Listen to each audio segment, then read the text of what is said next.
can't stop, won't stop from the Brooklyn block. B-R-O-O-K-L-Y-N, B-R-O-O-K-L-Y-N, B-R-O-O-K-L-Y-N, B-R-O-O-K, we well. Okay, we well. Okay, we well. Okay, we well. B-R-O-O-K-L-Y-N. That hit. Cam Thomas. Just give me the ball, I'm fitting the score next. My J is all net, me and David just all next. Getting back on defense, hit him with strong flex. I'm official like a ref, trying not to get attacked. And we go hard on Brooklyn, that's a promise. Watch me like a Cam, cause it's my time. Yo, watch me like a Cam, cause it's my time. Switch, they can't guard me, especially side the Barclays. Spin between crosses, I can score with both hands. Midi flawless, and I get to paint like an artist. I'm a bossmith, so you should respect my handle. I see the big picture with the nets like a mantle. In the future, I see us as champs too. And when we do, I'ma do a Brooklyn dance move. The stir that or Millie rock like a fan do. That's a bet like my parlay on FanDuel. B-R-O-O-K-L-Y-N, B-R-O-O-K-L-Y-N, B-R-O-O-K-L-Y-N. There's Clarkson. Oh, my goodness. Yeah. Yeah. Yo, it's Big Fan Breezy. I'm chilling. Indeed. For sure. Yo, we are wildin'. Great day today. You know what I'm saying? Started off, I had the fan game. Jay usually pull up. He couldn't pull up this year, but we had the fan game. I lost to JJ. I lost to 2-on-2 with me and JJ on the same team, and then I beat T-Town 1-on-1. Hold on. Wait. Before you get in all that, you said you lost the 2-on-2 with you and JJ on the same team. Who y'all played? You played Barry and T-Town. Barry is tough, man. He's a tough basketball player. This would be my thing when y'all be doing these fan games. Y'all don't be booking the games right. How did you and Jack City end up on the same team after you played Barry? I mean, you played him and you played T-Time. How come Barry wasn't your partner? For real, I don't think they wanted to see me and Barry on the same team because me and Barry taller than JJ and T-Time. That's how I feel. But when we were there, I said because when Barry got peeped, Jay, I said, yo, Barry, you here? You're not a Knicks fan, but you know what I'm saying? We could be teammates. So, but he used to be a Net fan.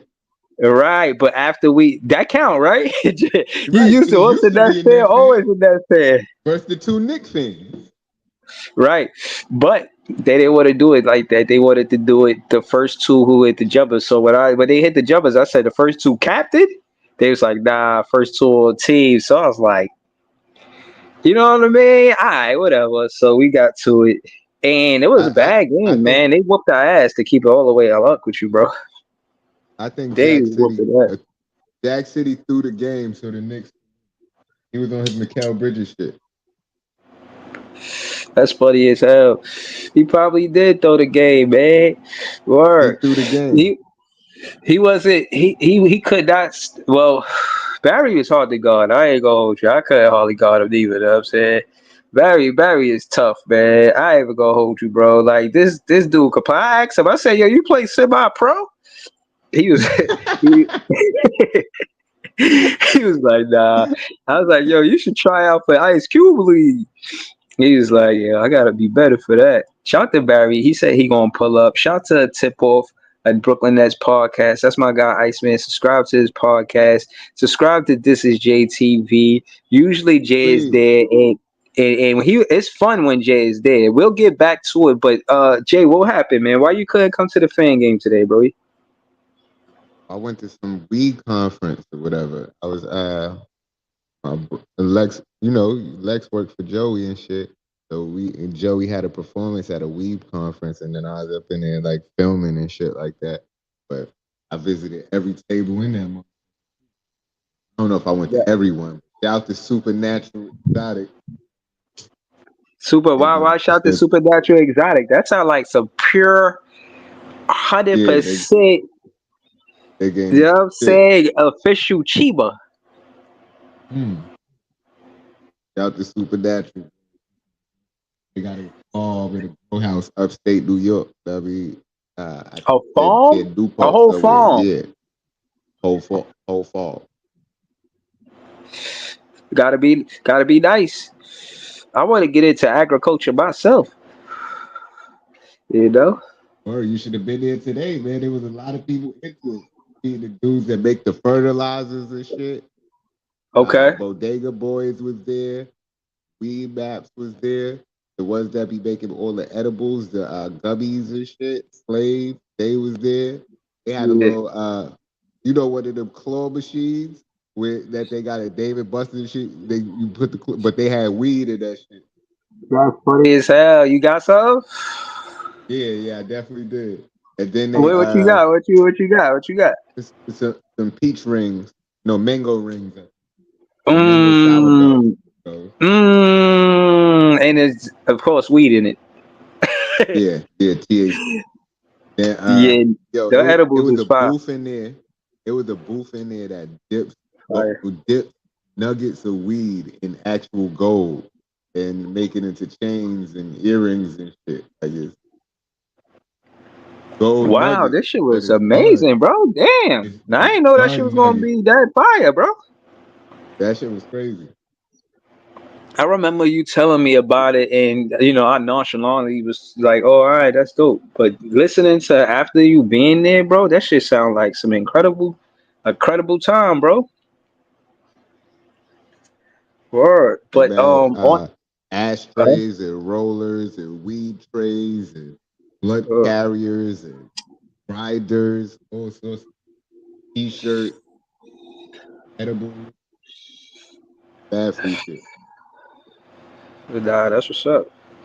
Um, yeah, nah, good times, man, good times. I had see the clip. I had see you on IG. I had actually heard this song with Styles P. I get high, high, high, high, high. Word. I heard That's how I that. was feeling when I walked in. Yeah, well, the vibes is immaculate. Yeah. It was good vibe ever since I got there. I walked in. Of course, Joey didn't get there until it was about to be over. No cap, he Uh, didn't even really walk inside that shit. Cause they had an inside part and an outside part. They had little carnival games and shit. okay. Wow. But yeah, Yeah. Joey came. He shut that shit down. They was waiting for him. Word. Word. People want autographs. Joey. That's Calm funny. down. What else though? I remember I spoke to you. You say you see Mello. Oh yeah. I bumped into Mello in the little green room area, like the backstage shit. And All right. he was talking to like five people. I don't know who he was talking to, but as soon as he stopped talking, I'm like, "Yo, Mello, yo, we got the same birthday." He like, "Oh yeah, big Gemini shit. You already know." I'm Uh like, huh. "Yeah." He was Yeah. slapping No. him five and shit. Yeah. Me personally, I always, was close to you. I always thought, you know what I mean. We will always know each other because our birthdays being 7 days apart. But to hear that there's somebody closer than that, and I know the guys, legs, cheese, I know all of that, but it's still like kind of same realm with me. You know what I mean? But somebody who got the same birthday in the same year. Come on, Word, man. Come on, man. Like, come on, man. You know what I'm saying? word, Like that. That's so super duper shit. Like you could never forget somebody because of that. You know what I mean? word. You always He was like mad cool. because of that. Because of that, have you always been a fan of Mello? Uh, I definitely was more of a fan of Melo than LeBron, but at the end of the day, like I at some point I had to concede and be like, "Yo, man, LeBron." Oh yeah, you I had to was just give it a. He said concede. Had to, had to you concede. had to let. Yeah, LeBron better. I'm not gonna lie. That rookie year was close though. If there was any year that was really really close, it was that rookie year, bro, between Braun and Melo. It was hard to say Word. who was going to be better after that rookie year. Because when you look at the numbers, And listen, I promise you, all that's listening to this, I will bring more content with visuals as we discuss these different topics. But going into Melo's career from year one and comparing it to LeBron, the numbers are probably close for maybe first 2-3 years, bro. It was hard to say who will have the better career throughout their entirety. Hello, Both man. of them had long careers though, so But that's you because know, Broad was playing more defense. Eh? yeah, yeah, for sure, for sure. But shout to Melo though. He definitely said what up to me. He slapped me in 5, and then he went back about his business. I mean, Yeah. I Earlier seen today, man, JoJo Simmons was up in there too. or earlier today, man, all the smoke was at the park. They was like doing a cast, and if you win, you get the last. You feel what I'm saying? You get to get the tickets. You get the also you get a lighter, and you get a hat. And Yeah, I because they see gonna be in town on Monday and they got a shit. live show. Yeah, they got a live Yeah, show coming up. yeah, they was at that park. That was a beautiful park. I ain't gonna hold you. T-Tom picked a good park. That park was nice, man. It even had a recorder. You know how you go to the David Buster's and like you said, they got the basketball machine and it count for you, like the points you get when you making the Yeah, baskets. yeah, They had that at the park, bro. Just one yeah. That's hoop the though. hoop It's shit. like, Yeah, yeah, that's the that hoop shit shit. is hoop shit. I, Yeah, yeah, if I had a backyard, I'd get one of them shits. They got the mini hoop for that shit for the crib, but the mini hoop is like 600. goals, goals. Get a But that shit, crib, that put shit that in the hard though. backyard. Goals, life No, goals, bro. that real shit probably like 6,000. The mini hoop is 600, like just a little one that go over your door in the bedroom. Yeah, But it do the same shit as that one outside. Like it records you, it keep the score, and you can put YouTube videos on it. right. That shit Yeah, that's tough though. fire. Yeah, it's tough. Somebody We need to had the give me that for glass. The Christmas. facts, all facts, bro. Shout out to Leaf in the building. Why, why he spit not a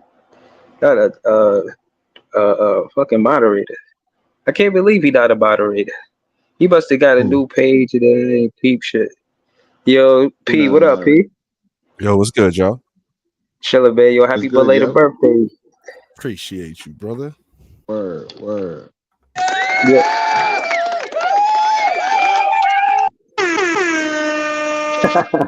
Word. And the Yeah. Yankees just did the damn thing for the birthday and got that dub in game 1. So that's what's up there. Mhm.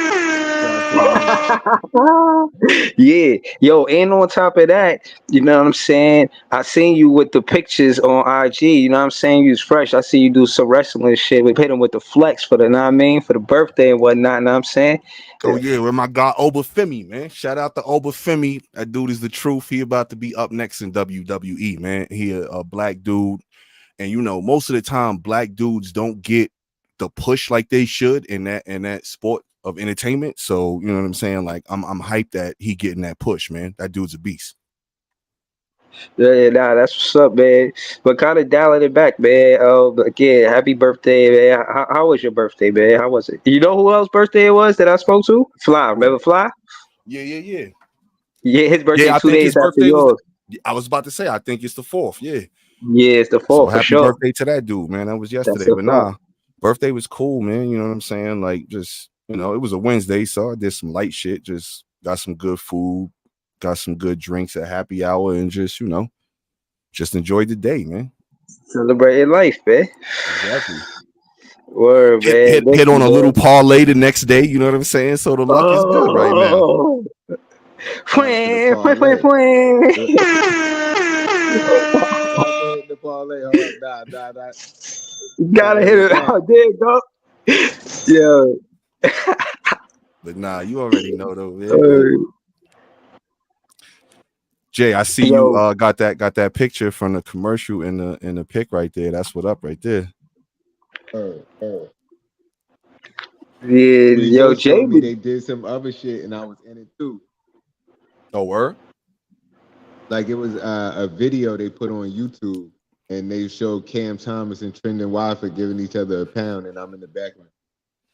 Oh yeah, I think I did see that. That was what you sent, right, Breeze? That link? Well, yeah, I'm about to say I sent Yeah, that to yeah, the screenshot. yeah, yeah, But I yeah, hadn't seen it. I was watching that. I wasn't looking for Jay though. Shit, I ain't gonna lie. I kind of was. I was like, yo, what if Jay in this shit? Let me see. And but they didn't have him like the same way this picture is. Like he right there, and you feel me? Like right in front, like right next. He looked like he know Cam Johnson. Like yo, this thing that I'm saying was at his last barbecue. That I'm saying, like that's why he's standing there. You know what I mean? Like yo, why he standing there? But Yo, but when I did the see other that one. pic though, I did have to tell Jay, like, yo, how they got you next to your favorite net though.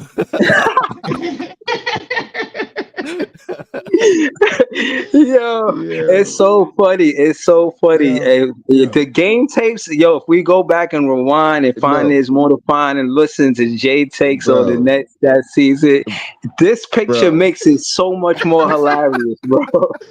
bro. They would go back and see me saying trade this nigga 37.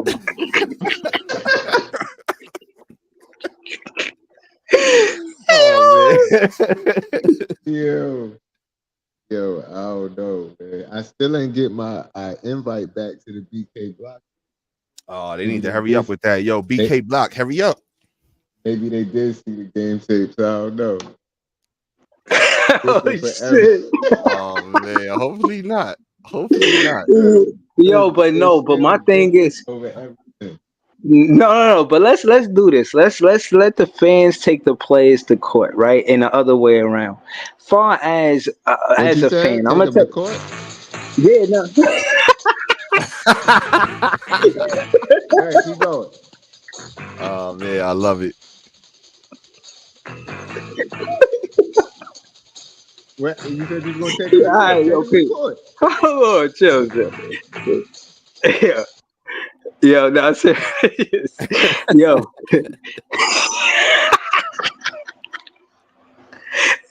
hold on. Yeah, this sounded like this funny as hell. Yeah, I can't. Yeah. Hold on. So my thing is, I really do think that the players should really take critique like rain on a water coat. You know what I'm saying? You can't really take it. Niggas get a Fans are water coat. emotional. Fans are emotional. No, seriously, like I'm Jay's lawyer in this situation. You know what I'm saying? Fans are passionate and they see what they see and they, you know what I mean, they have faith, but they have to have a perspective of just seeing what they see. And you can't be mad because a fan didn't like you in the beginning of the season because you wasn't shooting well. As a player, I think that's something that you should like. Oh, I respect that. You know what I'm saying? So I don't think that if they listen to the game tapes, it should stop anything. You know what I mean? Any motion with Jay that got going on pause or whatever. Let him part of the BK Block. Jay is one of the best fans. Jay, he started trending with. He seen Ben. He started trending is trending. That's a chant inside of the Barclays. He Yeah. claimed that. You know what I'm saying? He did that. You feel me? And also, It hold was on. There's Wasabi more. Watanabe when my nigga was on the team. True. And the Wasabi Watanabe was again, these things when it happened, it makes the player more popular. The fans are more involved. But anytime any player gets a nickname, you feel what I'm saying? They become a fan favorite. Now, that being said, I want to allow Jay to give Cam Johnson a nickname. What would be the cool?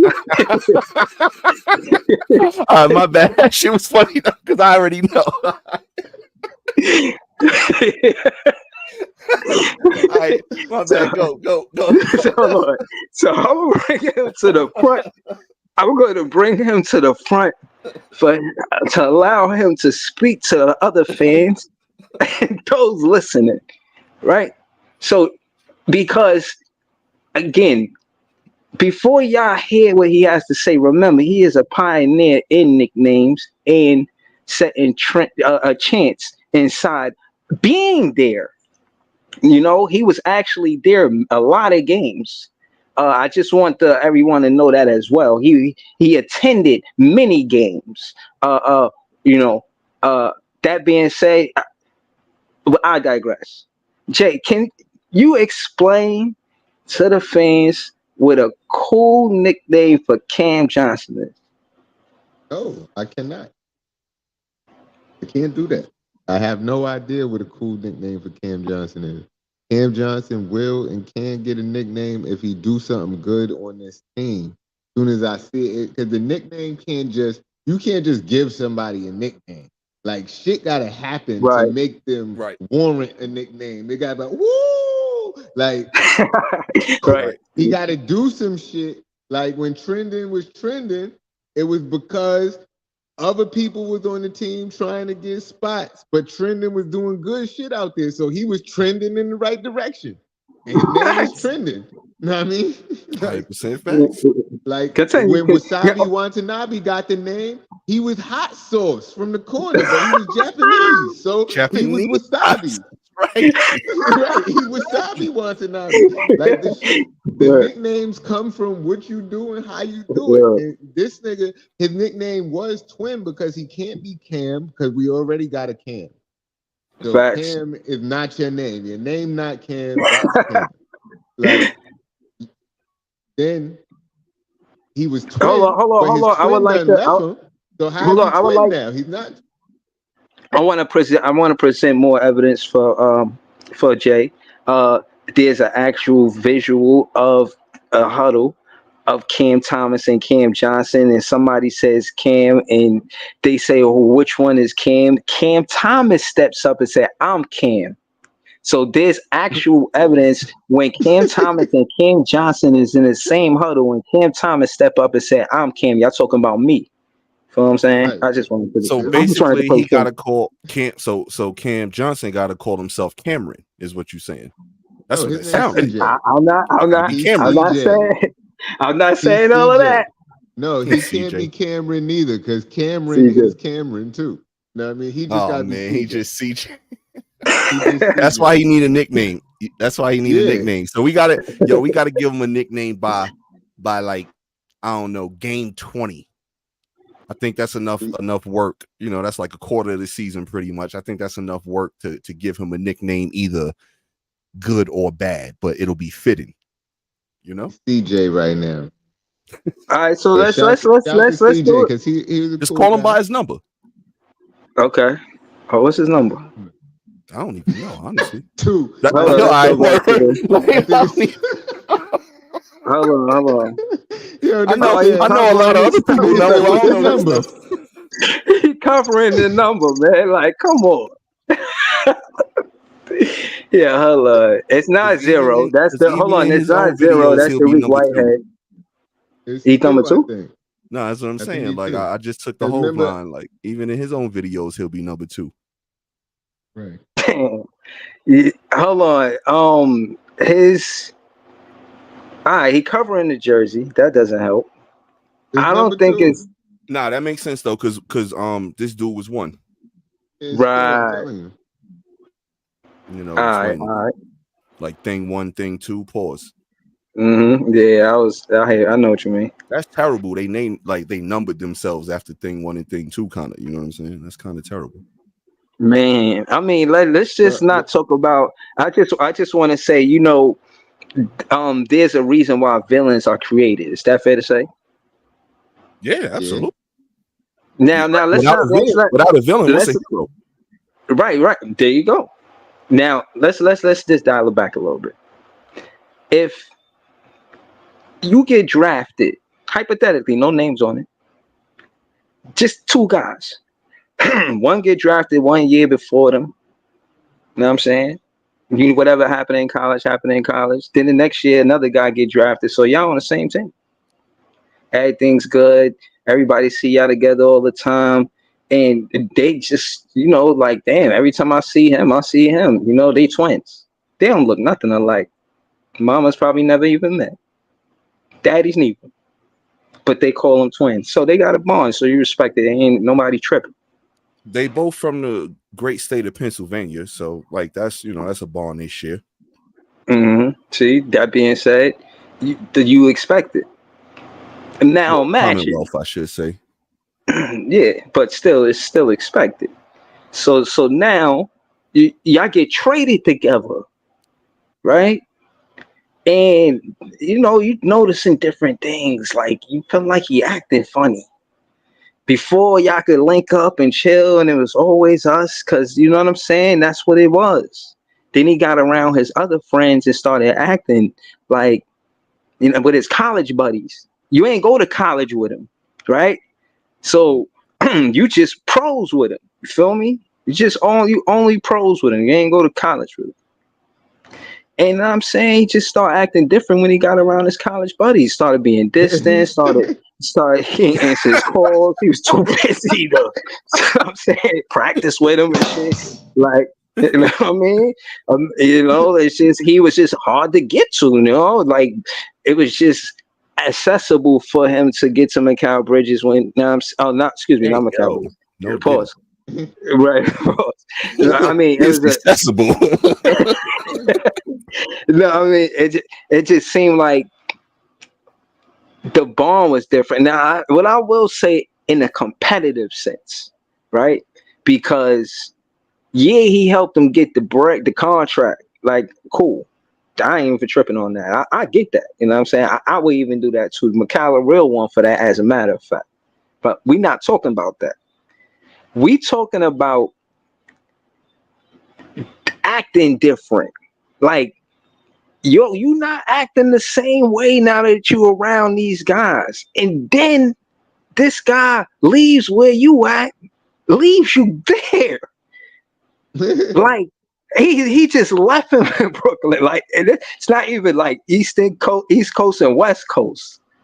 Like, it's in the same city.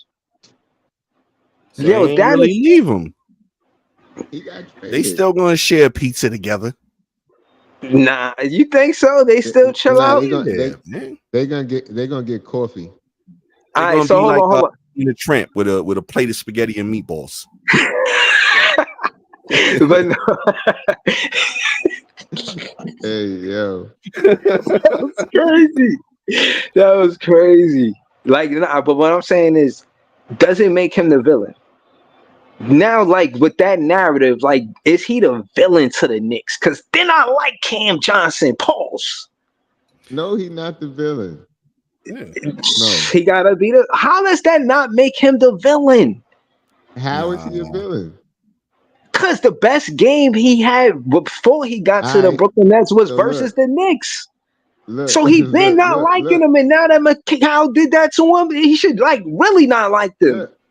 All right, so look, if he beat the Knicks in one of these games, he could be the villain over villain, man. This is why, come on, man. This is why Jay is Jay, man. The villain over villain, that makes so much sense, man. But he got to win one of the Knicks games, man. He got to do something. He got to be the one to do it. You know what I'm saying? Go off for like 7-8 points in the last minute or something, crunch time and win the game, hit a shot to tie it up, then hit another one to win it. Like, he gotta do something. That's what to Jay point earlier, he gotta do something to earn a nickname. Hit that button, man.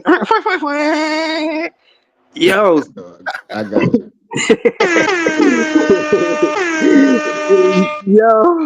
Yo, listen, I think that makes sense, bro. If he could actually do that, if he got that in him, now we asking us and the fans. Now I'm gonna ask P first because I don't want to be long-winded. I'll go last.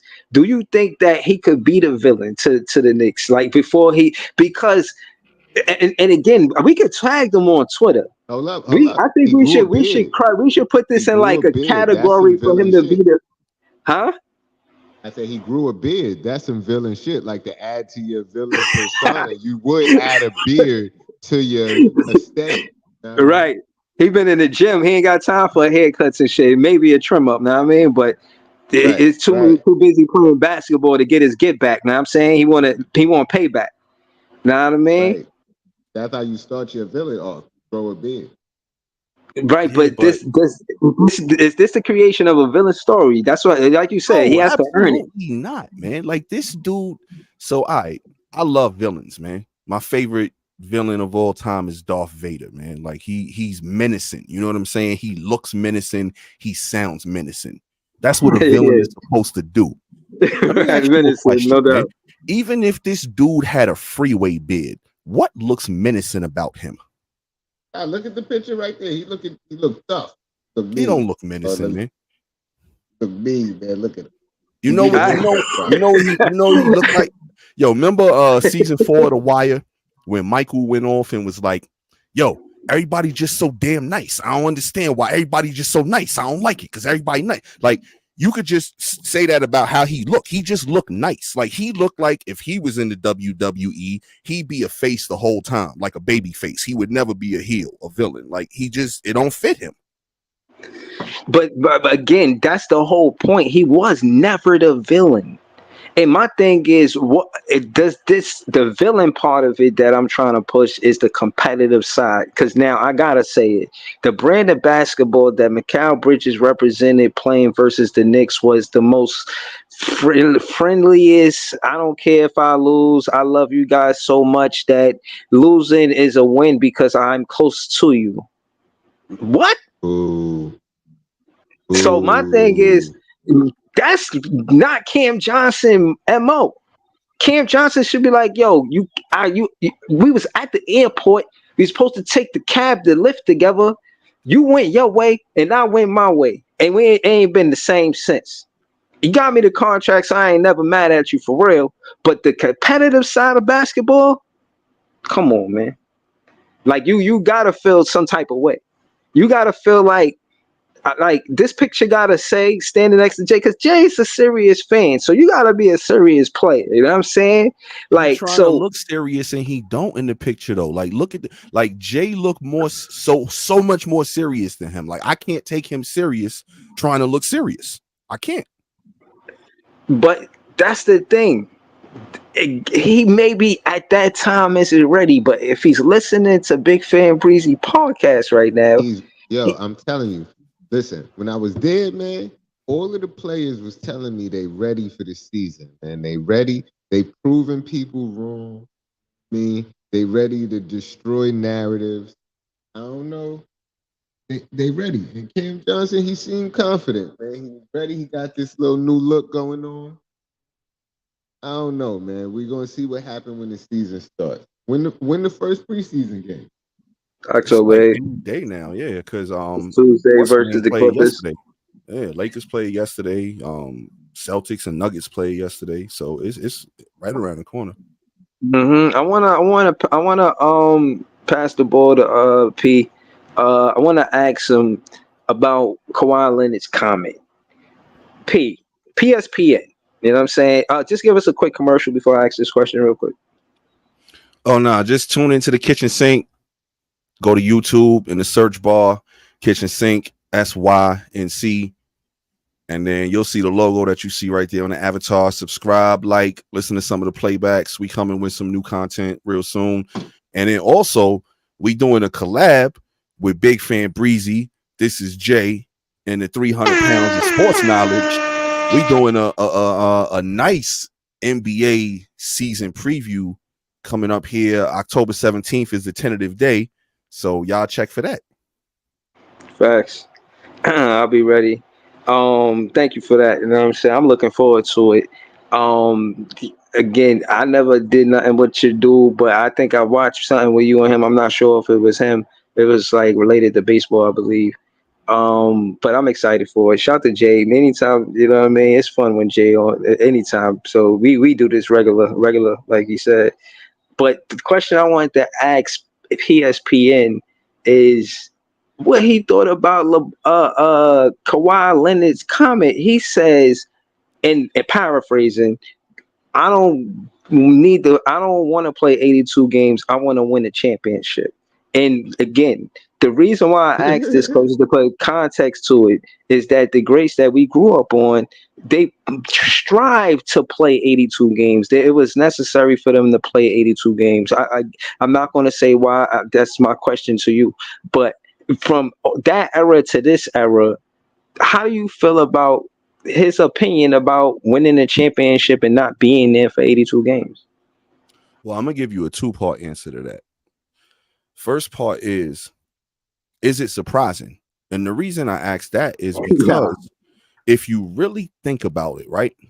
If you think about the term, and I hate this term because it sounds like a pause. It sounds like a term for like a recovering prostitute, but load management. You know what I'm saying? Like load. Kawhi is the poster child for load management. If you think about it, like the way how they was doing his shit from back in San Antonio, that's when the term load management came about. So like, it's not surprising to hear him say that because he the poster child. It's like basically saying, I'm the poster child for, you know what I'm saying, rooting for the Yankees. And then I'd be like, yeah, of course I like the Yankees. You know what I'm saying? Like, so it's not surprising. Second of all, my second part answer to that is it's crazy that the game has shifted in this way, because back in the days, it was the dudes who was playing 79, 80, 82 games. Those was the ones leading their teams deep in the playoffs. So I don't know, man. It's crazy. Yeah, that's what I do think is crazy too, Brody, because I really feel like that he's a dude that is talented, but what I realized, in my opinion, that the game of basketball evolves so fast that you kind of gotta play on a regular basis. So if you are available for 82 games, you should play 82 games. Like, that's just me as a fan. It's easy for me to say. I'm gonna keep it real with you. I was playing basketball earlier. It was 4-4. We both needed a timeout. Like, bro, like, well, it is what it is. You know what I'm saying? So I'm not a professional basketball player, though. You feel what I mean? If it was my job, I'm pretty sure I'd be better at it. This is something I do on the side. So I got You're not mixed a feelings. highly tuned, right? You're not a highly tuned machine like the dude from Waterboy said. You know what I'm saying? Like you. like that's what I'm going to disagree with both of y'all, man. All right. Basketball players are humans too, man. Facts. And it's a job just like any other job, and they deserve to True. take time off. They got a Facts. union, and they want to preserve their body to play longer. And after the game of basketball, they still got to walk around and talk and be normal people, and they want That's to facts. preserve their body. So if he So all right, so wanna Jay, can I play- ask? I want to ask you something to that. Do you what do you think about the 65 games out of 82 for the contract for you to get certain, to be eligible to qualify for certain awards? Like, how do you feel about that? I like that. I like that. I like that. Okay. If you really striving to be the best, yeah, you got to play. But All right, so if you like, look, decide to not days play, off. that's on you. Look, that's like you said, preserving your body. I agree with everything you said. I'm just trying to add to it. 17 games is basically your personal days off. Like, if you're looking at it like a career, because it's a career, if you got 17 days off, so you could play 65 games and still be eligible for whatever you want to be eligible for. And I guess you do that contingent on how you feel like if you play next game on a back-to-back, you're going to strain something, you should take the game off. I think players, I'm as a fan, I'm Jay, what I'm saying is I'm not mad if a player doesn't play back-to-back games to prevent an injury because they feel a certain strain or whatnot. You feel what I mean? Right. 65 out of 82 is fair, man, because all right, I'm about to just basically see how much percentage of that are they basically asking you to go to work. And it sounds like a pretty fair amount. To Jay's point, like, yeah, you need days off. Like, I ain't saying, you know what I'm saying, like, people not supposed to get days off and nothing like that. You know what I'm saying? Like, it's a difference between, like, yo, like, I'm pretty sure if we pull up Kawhi's, games played for the past 6-7 seasons, it's trash. I'm pretty sure. Yeah. I'm not gonna lie So to basically, that's 70. They asking him to go to work 78% of the time. That's not too much to ask. bro. I'm 65 not out of gonna lie 82. to neither one of y'all. I was trolling. I don't give a fuck about none of that shit. I was just playing devil's advocate. These niggas get out there and play with a broke leg, nigga, and score 40, man. That's what I want to see. Play with Yeah. a broke leg, score 40, and throw your leg over your shoulder after the end of the game during the interview. On some cartoon shit. Yo, I That's did that crazy. shit because I'm nice. Like, I Oh, want to see man. them hero stories. I want to see people that's going to play. But at the end of the day, I do get it. Like, yo, it's a job. Like, at my job, I'm gonna take days off when I need to. You know what I mean? Facts. And I took a day off on Monday to go see the Nets. You know what I mean? Yeah. Word. Like, But but see, nah. that's what I'm So, saying. yo, But so that's hold why up, I though. want them to go so hard because I took a day off to go Oh see the Nets. god. Took a day off to do their job. You know what I mean? If I was doing their job, I wouldn't be taking no days off. I'd be in there. Like, So hold up. I'm gonna be devil's advocate here now, since we was talking about, heckling them and shit, man. Yo, could you imagine if these dudes came to our job like they was bored and they just wanted to heckle us back, man? You know what I'm saying? Like, I couldn't imagine Cam Johnson rolling up to an enrollment. I'm sitting down trying to enroll somebody in their coverage, and he like, yo, that's not the way how you explain that policy. Like, you know what I'm saying? Like, that's crazy, man. Like, I don't know. I would get upset. Like, I ain't gonna lie. I'd be like, yo, man, you don't know what the hell I'm doing, man. You don't do this shit every day. Like, go sit down somewhere, man. that's a fact. So again, to PSP endpoint is you are supposed to, and I forget. I think one of them famous authors said it. I think his name was Churchill or something. He was basically like, "Yeah, I don't know how to do everything, but everybody I hired is a professional. So you don't need you know what I'm saying? The dude delivering pizza, just a plumber trying to drive the train. You know what I mean? Like this shit is Die Hard with Bruce Willis and shit. Like, nah, you ain't got to be the one to drive the train. You know what I'm saying? Like, no, don't have to do that. Right. So I'm saying that to say you got to respect people in their professionalism. You can't just expect to just do somebody else's job. You're like, oh, that shit look easy. All right, do 40 hours. You know what I'm saying? Like, really do the work and do 40 hours, like, because that's work. So again, this is a fan perspective. I am not saying I'm right or wrong. It's just a perspective. Because I like I told you, I played basketball earlier, bro, and that shit could be exhausting, bro. You really got to keep your body. You got to commit. I'm not gonna lie. So that's my point about professionalism. You have to commit to what you do to be good at it, to stay good at it. Could you imagine like Cam Johnson having a bad game, right? And Jay talking hella shit to him, and he see him in the audience, and then the next day he show up at Jay job? Like, yo, no, that's not the way how you organize this conference or meetings with these people. You doing a shitty job, man. Yo, man, somebody get him off the court, man. Call a sub in, man. Like, could you imagine that shit? That shit would be hilarious. Somebody should make a reality show like that. Like, that shit would be funny as hell. So hold on. The reality show is the players But critiquing the fans. Actually doing bad at like, so it gotta be like a whole lead up to it. So like, all right, so peep it. You got fan at the game, and it got to be a fan that's close enough to the player so he could see who it is. You know what I'm saying? Obviously, can't be somebody in the 300 seats yelling down because he can't hear him or see him. But somebody right there, they talking their shit, and then like, you know what I'm saying? The player make eye contact with him. And I know this could happen because this shit happened with me before with Eddie Curry, man. I thought Eddie Curry was going to beat my ass that night. Like, I thought, you know what I'm saying, we was going to have to jump him. It was 4 of us there that night. I thought we was going to have to jump him because he looked me dead in my eyes like, yo, I hate you.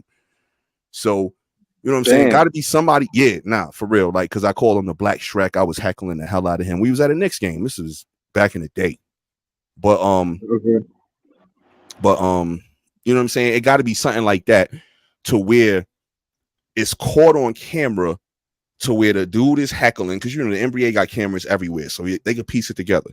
The dude's heckling somebody, and then the players see that dude and like make eye contact with him, and then he can even give him like the the double finger point to the eyes and then point back at you like I see you. And then the next day, Yeah. if they not on the road, you know what I'm saying, if they still in that city, the next day he going right there to that person's job, like heckling them at the shit that they do, whatever it is. Like if the person work at Wendy's, yo man, that's how you put cheese on that burger, you know what I'm saying? Just like whatever, like that should be a funny show, I think.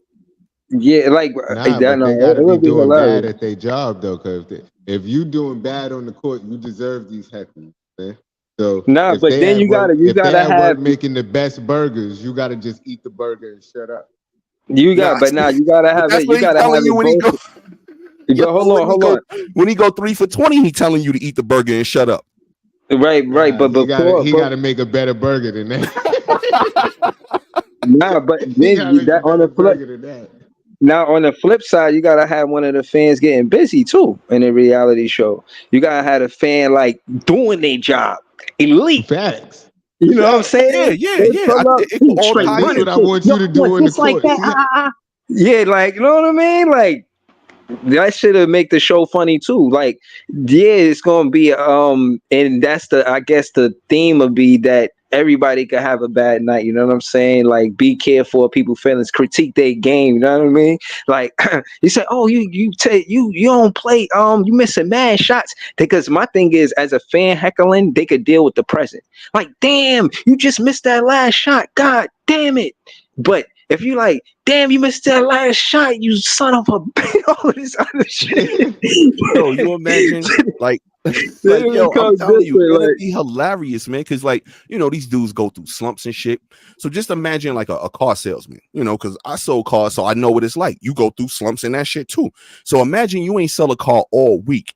And you ain't sold a motherfucking car all week. Man, go to the fucking mall and get a job selling some fucking sneakers and some shit. You know what I'm saying? Like, yo, that shit yeah, be good. I'll fuck with that show. yeah. yo, We keep I that know on. y'all seen. You I know know what I y'all mean? seen Keep the that in the top. Scalabrini shit. Y'all seen Scal- Brian Scalabrini when he was playing regular people, showing them that he's much better of a player than that. He was he's closer to LeBron than you are to me. Yeah, what was his name? The White Mamba or some shit like that? Yeah, the White Mamba, Brian Yeah. Scalabrini. Yeah. But Nah, that's facts though. He cook all of us right now. Yo, but just because that would be a continuation, but the way we'll do it, we make sure we ain't got no copyright infringement and no shit. You feel me? Yeah. But I got you, Leaf. I'm about to throw the link in the chat. But yeah, man, I do think that you do again. That's the dark side of fans. Like, and again, as the court can see that Jay, for the most part, showed that he did his last season as a fan. He might be MVP as a fan. You know what I'm saying? Like he met people, important people, part of the Nets fan base, and actually been on a show. Different people through the season. It's an 82 game season, so it's 41 games. Mr. Whammy MVP every year, bro. Facts. Yeah, Facts. nah, that's a fact. Shout That's out a to fact. Mr. Whammy leading the league. It's my guy right there, man. Right. Yeah, nah, he But is. shout out It to Mr. is him. Whammy. Low Yeah, nah, key, Mr. Whammy up there for real. But He number one look, for a long time too. He been what's the word? Undisputed number 1. Mm-hmm. Right. But speaking of you bigging me up, my guy my butt man, his lawyer is Mr. Whammy. Oh, word? Word. That's fire. That's fire. Word. I ain't even know Damn. he was an attorney, man. Yeah, he attorney. But that makes sense why he got them good seats. Yeah. Right, that too. Yeah, yo, nah. Yo, listen, man. That being said, I think Mr. Whammy probably get you off, you know what I'm saying? The case. Hey, You know what I'm saying? yo. Like, get you off the case. That's what I was trying to say. You know what I'm saying? I ain't finished. You said, hey, yo, my nigga. The way you said it was crazy. Hey, yo. Yeah, not seriously, man. I think him, as far as culture, and I said this somewhere else too. I was like, yo, No, I said this on the KvN Who Run the City, the podcast. I said Mr. Whammy made it because I think we was comparing him and Spike Lee. So I said Mr. Whammy made it cool to bring your girl to the game. Spike Lee ain't never did no shit like that. So you gotta Nah, he bought his respect. wife. No, he probably bought his wife there, here and there, now and again. But rest in peace. Until she passed, she came to every game with Mr. Whammy. Nah, that's right. Mr. Whammy made it cool to bring your girl to the game. Now, you know, especially back then, they probably want to do something else besides go to the game with their man. They home doing some other shit, cooking. No disrespect. I'm not trying to be you know what I'm saying? Like they just not going to the gotta game. be the first thing. yeah. I'm hungry. I'm hungry. That's what other interested in hobbies, man. This is crazy, bro. Yeah, like hold on. I'm hungry. That's all that is. The man cooks. Nah, he yo, world. He's not that type of person. I'm just fucking with him. Right. So I'm just saying, I think that, you know, he made it cool. Like when I think about the celebrities, a lot of them wasn't bringing their girl to the game. Like even like PSPN, you love Derek Jeter. It wasn't necessarily because he was bringing girls to the game. He was known for women and what he was doing with women, but it wasn't because he was bringing them to the game. You feel what I'm saying? No, bro. He was playing though. Like he wasn't a fan. Yeah. That's a different.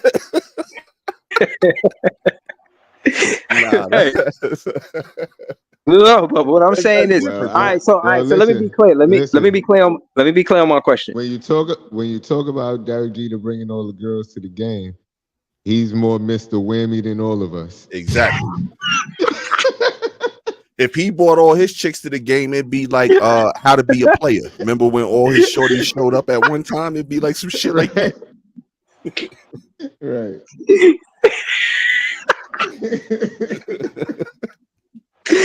Yo. But nah, yo, shout out to Spike, even though he's a Knicks fan. That's my guy. Like so I don't know if he's still with his wife from the time or whatever, but the reason why he has stopped bringing her to the games is because in one of them games that Reggie went wild on the Knicks, Reggie like grabbed his nuts towards Spike and his wife, and she felt uncomfortable, and she really ain't come to games after that shit. Damn, Reggie. Yeah. Yo, but I ain't know all of that, man. But I'm just saying that to say Leaf said he added more to it. He said Derek Jeter was knocking him down left and right. That's fact, man. Like, yo, this dude Jeter, yo, man, like every baddie from the 90s and the 2000s, like, man, like round of applause, man. And the crazy thing, respect him. Yo, and the crazy thing about it, like he was a G about it too, because like y'all remember The Sopranos with Tony, you know what I'm saying, when he would, you know, stop fucking with a shorty, he would send him like this little diamond horseshoe pendant or whatever. Like Jeter had something similar to that, because like it got out there in the post that like every chick, like when he stopped messing with him, he would send them like a signature gift bag of like the same type of shit. Like that's when you know you on some different type shit, when you know you cutting ways with somebody and you still sending them with a parting gift. Right. Yeah, again, yeah, you can learn the game watching Derek Jeter. On and off the field, man. You get a pre-roll, a different world CD. yo, you want to start putting together Doritos. Yeah, bag of Cool Ranch Doritos and a Capri Sun. Oh man, you gotta stay hydrated. Right, not the Capri Sun, man. Not the Capri Sun, man. Yeah. Oh man, you're crazy. Yo, but I ain't gonna hold you. I'm about to throw the link in the chat, man. These dudes is funny as hell, Leo. I can't hold you, bro. Yo. All right, so again, it's undisputed that he brought Mr. Whammy. I just want to go to the next topic saying that we can talk about the preseason and whatnot. Mr. Whammy is undisputed the fan that started bringing his girl to the game on a regular basis. It made it a regular thing to do. Like that's the thing to do. You feel what I'm saying? I think that's fair to say. Can we all agree just going forward? At I least mean, in if you say Brooklyn. so. At least in Brooklyn, I don't know that. I feel like that was a Right. thing people did, but in Brooklyn, he was the number one fan, still is. Know what I Yeah. mean? And I respect his fandom. Know what I mean? I aspire to be a fan like Mr. Whammy. Know what I mean? And Mr. Whammy be having us with the best free throw miss percentage. Know what I mean? We always up there because Mr. Whammy be out there doing that shit with his fingers. Like he Yeah, really be making people miss low key. yeah. It's hard to Um, make free throws in Brooklyn because Mr. Whammy did. Yeah, the effect is real, man. And shout out to him for that. And yeah. not to go back to Spike because we talking about Nick shit, but No, anyway, no, go ahead. Fuck your shit. Spike is my guy. Like I fucks with Spike. Yo, Great Spike make content, the other. great person. The only thing is he wear that hideous blue and orange. But Yeah. shout out to him because he is actually about to get inducted into the Basketball Hall of Fame as a contributor, as a fan. That shit is rare as hell. I think he might be the first or second person ever to get that honor. So shout out to him for that. Shout out to him for this because he's the illest Knick fan, right? But the thing is, Mr. Whammy has an effect. He makes other players from the other teams miss their free throws. Spike Lee just make the other players play harder. Like he made Jordan Facts. play harder to beat them. He made Reggie Miller play harder to beat them. Like he be talking shit, they be talking shit to him, like trying to bust ass on behalf of him. Like shout out to him for that. I mean, Nah, he be making the Knicks lose. that's facts. That's facts. But nah, that's a big accomplishment though, man. Like, you know what I'm saying? Going to the Basketball Hall of Fame for being a fan. Like, you talk about big fans, that's a big motherfucking fan. Again, He Jay deserved said it. He, that. he Jay, had to wear them. Okay? no, I'm just saying. Jay said the word aspiring, and again, he's definitely somebody that overqualified. You know what I'm saying? I've met a lot of big fans since I've been calling myself big fan. You know, that's why I give Jay so much props because he do a lot of big fan stuff. But yeah, again, Mr. Whammy, to your point, that is why Mr. Whammy is better than Spike Lee. I mean, even the choke series and Reggie Miller came back and did that, and he looked right at the fan. Imagine you the fan that you got to walk out that building. You know what I'm saying? Like we was winning, so you Right. started talking shit to Reggie Miller. Like, damn. You know what I'm saying? Even though they Damn, won that Spike. series after all, but that night had to be tough. You know what I mean? Like, yo, and for what it's worth, I met Spike Lee, bro, at the 25 year anniversary of Do the Right Thing. You know what I'm saying? So, you know, I know I only had, it was like that song, you only got one, shot. So I was like, all right, I know I ain't gonna really get a chance to see him again. You know what I'm saying? So when I bought the t-shirt, it's tough. I still got it, but case in point, when he was signing the t-shirt, I was like, you know, you being from Brooklyn and all, it'd be great. You know what I'm saying? If you, I mean, just left the Knicks and just represented the Nets, you know? And he just looked at me a certain type of way, like, man, you're not leaving the Knicks. But I tried though, man. And again, this is why I asked the podcasters to continue to push content. We don't have nobody for real in the big media that's a fan of the Brooklyn Nets. You know what I'm saying? But this fan base can easily grow just by podcasters staying consistent. Don't even trip on the media. You know what I'm saying? Having a fan that represent the Nets for real. Like, just let us do the work. We'll do the work, and the fan base will grow. Trust me. But yeah, man. Unfortunately, our biggest celebrity fan is whoever the hell sits in Hove's seat. You know what I'm saying? Them two seats that Hove got. Right. That, like whoever's it's sitting just there, that because night. it rotates. So whoever, you know what I'm saying, that normally be the biggest fan there, like celebrity wise. Unfortunately. Yeah, facts. I'm about to throw the link in the chat, but before while I'm doing that, I just wanted PSPN to speak to us about the preseason. It's all of this. Let's just get straight to it. All of this hype about Bronny and this and that. As a prospect going into the NBA first year, how do you feel about Bronny?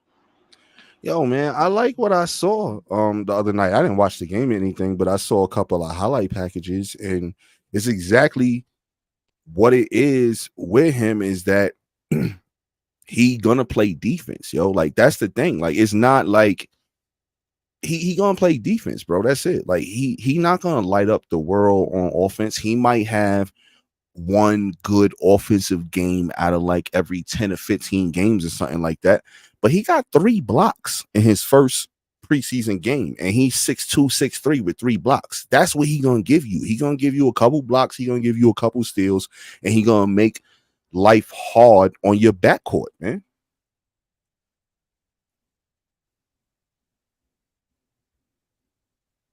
You know what I'm saying? Like that's what that shit gonna be, bro. So Okay, respectfully. everybody be trying to say Bronny is gonna flop or whatever. Yo, Bronny gonna play hard every night, and Yeah. I'll So take somebody that's gonna play hard every night. You know what I'm saying? Like, yo, right. he not if you looking for him to score 30 points, you delusional. He ain't scored Mhm. 30 points on no level. He ain't scored 30 points in college. He ain't scored 30 points in high school. You know what I'm saying? In Right. high school, he was averaging 15 points, something like that, 14, 15 points. College, he was averaging like 6 or 8 or whatever. You know what I'm saying? So, yo, he gonna Yeah. have a decent game every once in a while, but for the most part, he's gonna play hard defense off the bench, man. And yo, like a lot of dudes in the NBA don't do that shit. So again, there's other ways to being great, and it's going to be a lot of narratives around Bronny James. And I gotta say, if he's not the guy taking the last shot, that's fine. But if he's the guy defending the guy that's taking the last shot, and his percentage rate of locking up these the offense in crucial clutch moments, and whether it be a block, a steal, or just him just defending and contesting the shot, contesting the jumper, jumping at the 3-point line, because Bronny, his pops is known for blocking shit on the backboard, known for that. But what if Bronny is known for blocking 3-pointers or making the percentage of 3-pointers slow, like blocking it, tipping it type shit? You feel what I'm saying? Like, Yeah, no, what if he known for something on defense? I think I would like him. I would be a fan of him. Not, he don't have to be known for offense for me to like him as a player. He could be doing great things on defense, and I would, as a fan, I would respect that. yo, he was blocking layups last night. Like, I don't know if you seen the footage, but like, you know what I'm saying? Like, it was one play where a dude from Minnesota, you know what I'm saying, was driving to the lane from like the left corner, and Bronny just like smacked the shit like on the layup. Like, you know what I'm saying? Like, it was like, yo, he was playing solid defense from what I saw. And I don't think he gonna be in the game in crunch time playing defense, because I don't think he gonna be in the game in crunch time right away. It's gonna take a while for that. You know what I'm saying? But I think when they do throw him out on the court, he gonna bring a little bit of energy defensively. All right, that's what's up. And again, I think we agree on that PSPN. I really feel like, and subscribe to the Kitchen Sink. That's PSPN podcast. I think he's going to be great on defense. You don't. And again, this is to all of the people that watch basketball, and this is an era thing too. Now, when they say, "Oh, damn, those guys couldn't score for shit," no, that wasn't true. It was just that defense was looked at a certain type of way, and I think offense became the focal point because the longevity of the player. You know what I mean? You can't just have these players, playing through the physicality back then was tough. You know what I'm saying? So, and that was because of the defense. It was harder to score. You know what I mean? So I'm saying that to say that if we going into an era where defense became the thing more than offense again, I will fuck with it as a fan. You know what I mean? But again, I'm just saying that, I'm just spitballing. But we got Jack City on the panel with us. We got Jay on the panel. I know Jack City, he on his way to work. So I don't want to hold him too long. Know what I'm saying, pause. Then we're gonna get to Jay about Bronny. Talk to us, Jack City. You was at the game today when real life. We really did that. The KvN fan game. That was really, really, really dope today. You know what I'm saying? Good seeing y'all. But talk to us, Jack City. Tell us about the fan game, and you know what I'm saying, talk to us about Bronny real quick. I haven't really seen Johnny. I only seen highlights of Johnny, but I mean, I'm a Knicks fan at the end of the day. I give you at least 3 years to show me what you actually have. So, me, I'm not high on him and I'm not low on him. I'm just giving him time to develop because sometimes it takes you a while to get adjusted to NBA, adjusted to this type of defense, adjusted to playing 82 games a season, 48 minutes. There's a lot going on. But enough about Bronny on my end. Give him time. But yeah, the fan game today was pretty good, man. Pretty good. Only one Nets fan showed up. Only one.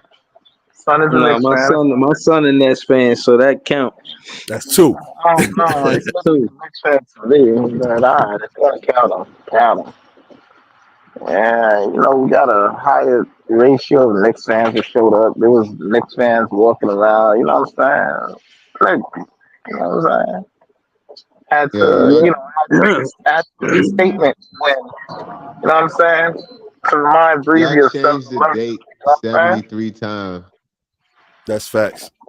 Y'all changed the date 73 times. Nets fans ain't know when to show up, man. Right. They know where to be harder. Harder. They ain't gonna show up. But Oh man. Breezy, did you let the panel know about 7-Eleven? Bro, I told him I lost. I ain't get into the specifics of the game because we got video content. And to be honest with you, I'm kind of waiting until we get video content to get more into it. But I just say that I took the loss. You know what I mean? I just kept it real about that. But I ain't say the score or nothing like that. I mean, you could do that if you want. You know what I'm saying? I ain't tripping on that. You won the game. You won the game. I thought We 7-Eleven did. was a big deal for you. We Kyrie and did talk KD. about how you threw the game to make y'all lose the tea time. Oh yeah, earlier I when we ain't played the I 2-on-2. was hella tired. How you threw the game? Hella tired, man. I was Oh man. tired. I Low, was low, No, low that management. sounds Load management, incriminating. man. That's what it sounds like. Load management. I had to take like 8 breaks in between one game, man. All Yo, man, 45 that's how second it is. timeouts. 45-second timeouts. Yo, bro, that's how it is. Niggas ain't professionals. Niggas ain't working out every day and all that. You need a breather. I get it. I did my thing, though. Right. No, I can't say I didn't do my thing. I did my thing. Did you play Yeah. Barry? Yeah, I played Barry. What was the score of that game?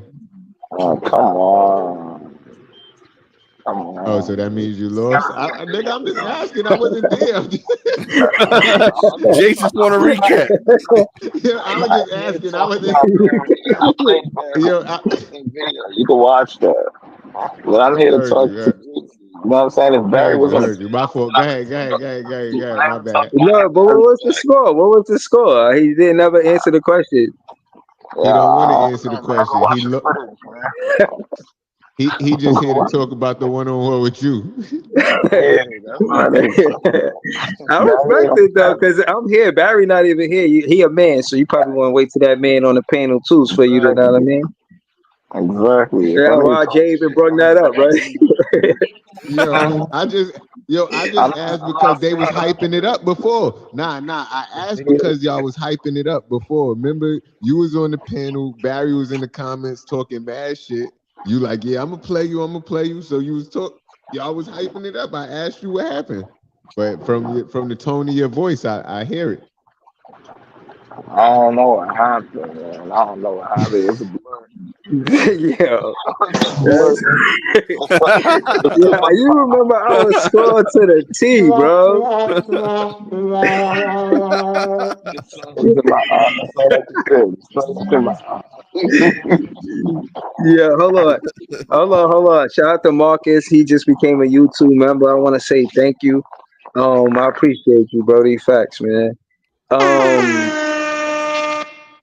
word. But yeah, man. Again, it's funny how you don't remember that and you remember 7-Eleven. I just think it's funny that that happened like that. And we got footage of it. I forgot. I think I recorded it on his phone. Oh man, I can't wait to get this laptop, man. This shit is ridiculous. 'Cause you gotta see this footage, man. The first game I lost to Jack City, I think I missed a lot of shots. It wasn't like his defense was stupendous. You know what I mean? I really Yo, couldn't get to the bro. basket like No, I hold wanted on, to. wait. Can we talk about that for a second?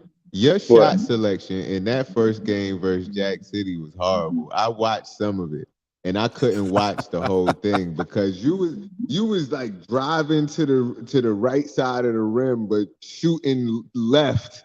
Like it was weird, bro. You taking these running jumpers that wasn't even floaters. They were just like running jumpers towards the rim. What was that? Bro, that was when my lung capacity said stop. You either gonna jump Like or like I was tired playing that game, bro. It was mad hot too. Like Lungs tapped out. Like I'm good. yo, I was like, why would he take that shot? The shot selection was horrible. I mean, I just say that much. Wait till y'all Out there see the shooting footage, like man, because John the footage Starks is in good. game 6. No, it looked like he was trying to shoot like Cam Thomas, but can't shoot like Cam. Like he wasn't squaring his body like Cam. He was just Yo, he was I Cant don't know. Thomas. And then he kept screaming Nigga too. was He Cant kept, he Thomas. kept no, bro. You should have heard the nigga screaming. The nigga like no, like I don't know. That nigga was that nigga. That nigga had me crying. Like I had tears coming down my face watching this shit. Yo, Breeze, you was really Cant Thomas out there? nah, I was Not definitely Cam not Cam Thomas. Thomas out Cant there, bro. Thomas. No, you said Kent Thomas. Yeah, Cant Thomas. Yeah. Now I was a lot of the shots I felt like I was supposed to make. I didn't make, bro. So y'all can say whatever, man. I know y'all trolling me, man. But that shit was tough to lose to a Nick fan because I wanted to play because he was talking the most shit before the game started, like for weeks. That's like 2 years. That's like 2-3 years straight, Yeah, man. yeah. So He's like, done yep. me for like 2-3 years straight, my bro. Now T Time said I'm never gonna beat him in my life again. You know what I'm saying? I And I remember beat that. I remember that. it. He said, So "Never in your net fan life." yeah, so it felt good to beat him today. You know what I mean? It did, man. But he not here. We gonna say that for KVN. But I gotta talk my shit a little bit. You know what I'm saying? Because Jack City here and he's seen the whole thing. As a matter of fact, from your neck fan perspective, what did you I, see when me and T Time play that 1-on-1? I saw T-Time. He was out of breath. That delayed layup where he was doing, where he starts on the right side of the court, drive left. He started at the right wing, and then he drives like diagonally, and then he hangs in the air, like he jumps, hang, lets you throw your hand up, and then he throws up his shot. That layup thing that he be doing. Yeah, he was out. I saw him try and take that layup for like the second time. He just went up with no delay to the layup, and then he got that block. I was like, "Oh shit, 2 times out." Then he tried it again. He just completely missed it. And then I saw he had some good defense on him. You had him shooting it over the backboard, like legit over the backboard, like Alexi Shed type shit. Yeah. When he shot it over the backboard, I couldn't believe that shit. And you see when I play, I don't really talk shit. We shot it over the backboard, but I thought to myself, God damn, that shit just went over the backboard. You know what I'm saying? Like, You ain't talk your shit as much as they talk about your backward shot. And yeah, he got an over the backboard shot, and you ain't talk your shit. yeah. Missed Nah, I'm not gonna lie. I opportunity. gotta talk some shit, but I gotta let Jack City see because he was there. And he actually was the one recording the game. So I wanted to know from his perspective what he's seen. Cause I'm gonna definitely talk my shit. But all right, so Jack City. So what about me Yeah, on offense in that game? What did you see? I mean, we had a lot of space. You had time to catch your breath. You slowed the pace down to whatever you're likely to have. Two-time was just reacting and reacting real slow. You had third, fourth, and fifth chance opportunities against us, and then when he gets the ball, he try and save his energy on defense by when he gets on offense, so he could actually use that energy. But then you end up blocking him, and then it's just like all that energy went to waste. So it's just like, yeah, he's out. He's out. My boy was out cold type thing, man. It You hurt had that to bad? remember that game, man. Especially those fourth, fifth, and sixth chance opportunities. That destroyed him.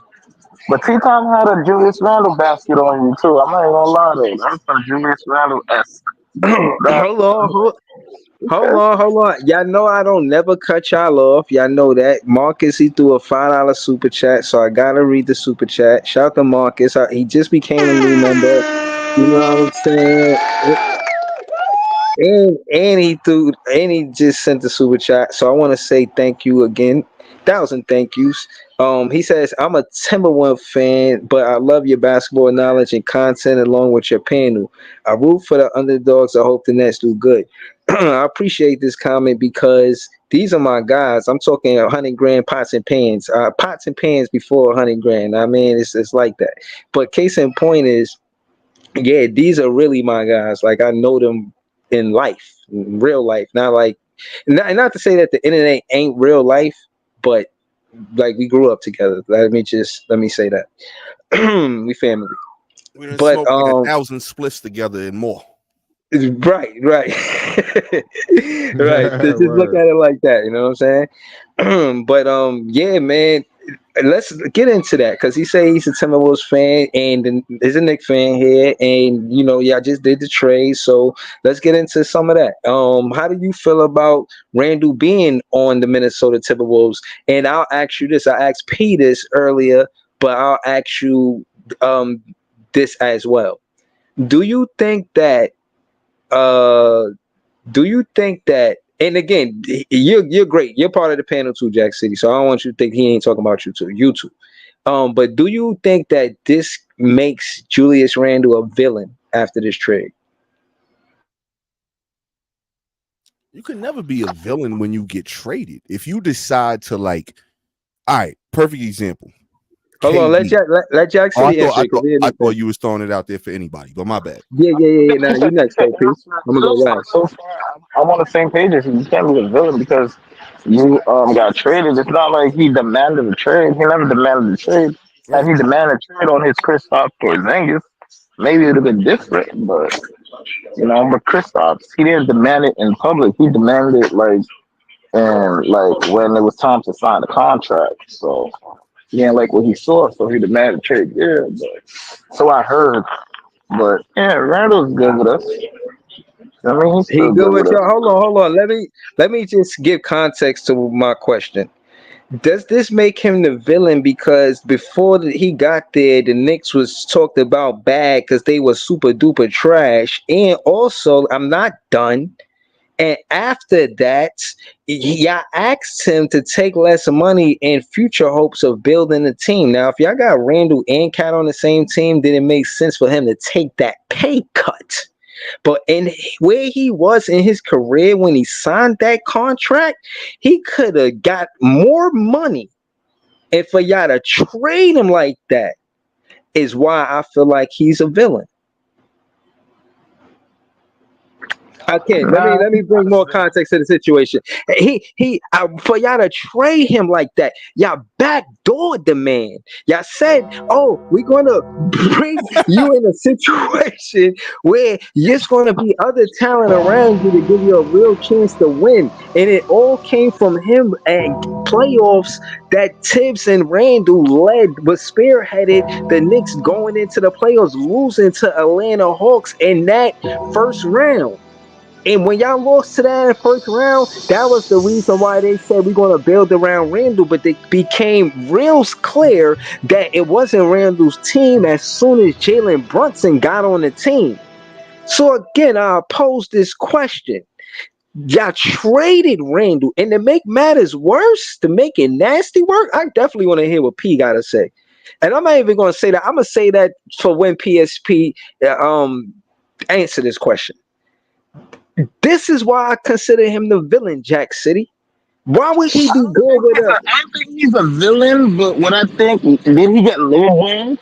Yeah, he probably did get lowballed because they made it seem like he's getting ready to they about to build a team around him and Jalen Brunson, but then they started giving Brunson the spotlight by calling him captain, and then he Mm, opened up.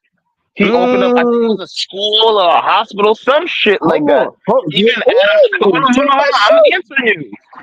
So I think he built a school or a hospital or something like that. He was building, and then less than 24 hours later, he got traded. Clyde Frazier was there, Adam Silver was there, Tom Thibodeau was there, Earl the Pearl was there. There was people there, and then less than 24 hours, he got traded. Did he get lowballed? Yeah, he probably did. I think because not only that, he had a pay cut. I mean, he took a pay cut so he could bring in more players. And then when it was time for him to extend his contract, they did not give him a contract extension or anything like that. And then they're talking about they're not trying to go over the apron, but then they go get Carl Anthony Towns. Yes, they're under the apron, so I heard right now, but they're not about to be under the apron for too long. So it's yeah, I took a pay cut here, but then later on, you guys still gonna go over the apron the next year or two. Y'all could have just went over the apron with me. But I see what you mean, though. Is he a villain? No. Did he get lowballed? Probably, yeah. So why are Yeah. you not a villain They because he finessed got him. lowballed? He can't be a That villain ain't because enough. he got lowballed. Can't be a Yes, villain because he got it is. lowballed. Bro, hold No. on. All right, so when he signed that contract with the Knicks, how old was he, bro? Like 28? I think that was Something like what, that. Something like that. Like 3 28, years 20. ago? 3, 4 years Right. ago? That was. Oh wait. That was his MIP season. Because then he signed the contract. Mm-hmm. MIP was that 2020, 2021, something like that. Mm-hmm. Yeah, Mm-hmm. Because he 2021. got It was drafted. You got to think 2021. about it. He played with Kobe, so he was Yeah, he with the did. Lakers for Yeah, at least 6 years or something like that. You know what I'm on saying? his rookie No, contract, no, he and I was with believe them he for got like 2 traded years and then on he his went to the rookie Pelicans. contract. He I went to the forgot he went to New Pelicans. Orleans. Yeah, he went to New Orleans, and then during free agency, we picked him up. And we didn't get KD, we didn't get Kyrie, we didn't get Zion. So last girl standing at the party, we picked up, and then that's what happened. And yeah, so that was 2021. He signed that contract. I can't really do the math right now. I don't even know how old Julius Randle is, to be honest. I really don't know. But yeah, man, he really got he left some money on the table. Would Melo do it? No, because Melo comes from somewhere else. But he went his ups and downs with New York. He said that he still have love for New York during his press conference. He ain't have no animosity towards New York. They did what they had to do. He probably had beef with front office, but not really with the fans. So to say, Bro, fluff. He Exactly. said, this is all fluff. He said, yo, I'm glad to be somewhere I wanted. The Knicks fans used to trash Julius Randle. And on top of that, like I said, Jalen Brunson didn't get y'all to the Eastern Conference Finals. He got y'all to the second round again, bro. For y'all to miss the playoffs all of the time that y'all did. And Randle get y'all from that to the playoffs. Even though y'all got work in that first round, y'all still got to the playoffs after X amount of seasons. He was never the team captain. I believe it was So 7 or 8 hold on, let seasons. me finish. Let 7 or 8 me finish. seasons. I'm disgusted with the Knicks and the basketball brand that they representing by trading Randall. And I'm not even a Knicks fan. I'm just saying that to say it Or a Randall disgusts fan. me. Bro, All hold right. on. We're gonna pass it to Pete. This is the part that I don't like the most. The fact that when you contrast what Randall did to what Brunson did in that perspective, Randall did more for the Knicks than Brunson did for the Knicks. Absolutely. And the disrespect it shows is exuding from Knick fans that agree with this trade and act like Randall shouldn't feel no type of way. But go ahead, P. Talk to me. And my question to you is, why DiVincenzo? All right, Like, so talk real to me, quick, bro. first and foremost, like what you saying right now is 100% spot on from the latter part of what you said. Like, yo, Julius Randle was the first building block to help the Knicks become relevant again. And they basically discarded him like he was some dude wipes. You know what I'm saying? Second of all, because of your stance right there, that's why I feel 1,000% that Julius Randle isn't the villain. Julius Randle was traded. He didn't ask to be traded. He wasn't a free agent and went to the team that beat him like KD. You know what I'm saying? It wasn't nothing like that. It was he got traded from a team that he helped make relevant again. So if anything, the Knicks front office is the motherfucking villain. And Julius Randle needs to circle that goddamn game on the camera, Right. big and bold, so he could go off. And I guarantee you, if he build a bond with his Timberwolf teammates, they gonna make sure he go for a big boy 40-piece wing dinner against them niggas when they play. Yeah, no, I agree with totally. And to add to that, PSPN, before you go, record wise, do you feel like Minnesota will have a better record with the roster that they have? And again, include Dillingham, include DiVincenzo, just all of the off-season moves. And I know you love the perspective of a GM. And this is why I ask. Yeah, roster, who has the better roster, the Wolves or the Knicks? All right, so no disrespect to you, bro, but fuck that question.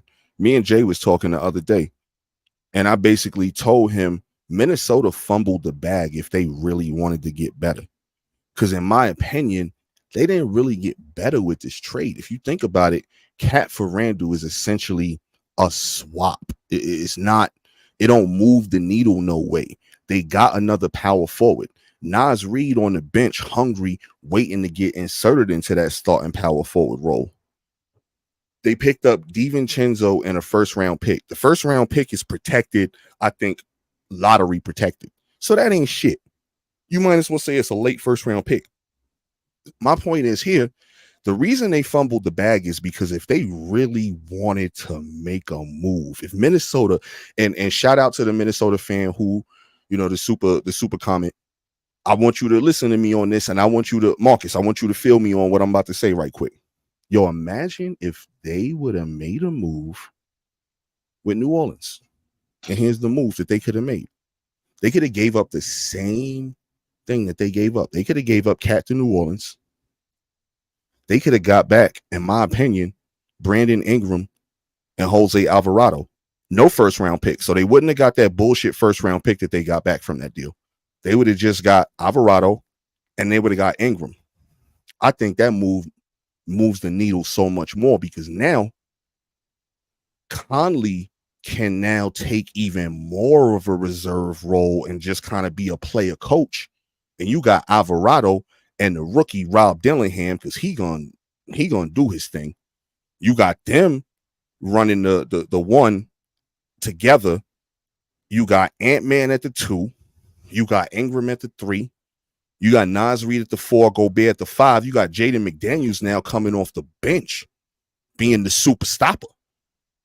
He got energy for years now to shut down your boys later on because he not starting the game. So I think Minnesota fumbled the bag big time. They imagine that lineup: Brandon Ingram, Anthony Edwards, Naz Reid, Rudy Gobert, and Jose Alvarado to start the season, in the starting lineup, and eventually maybe Dillingham taking over that role when he's ready for it.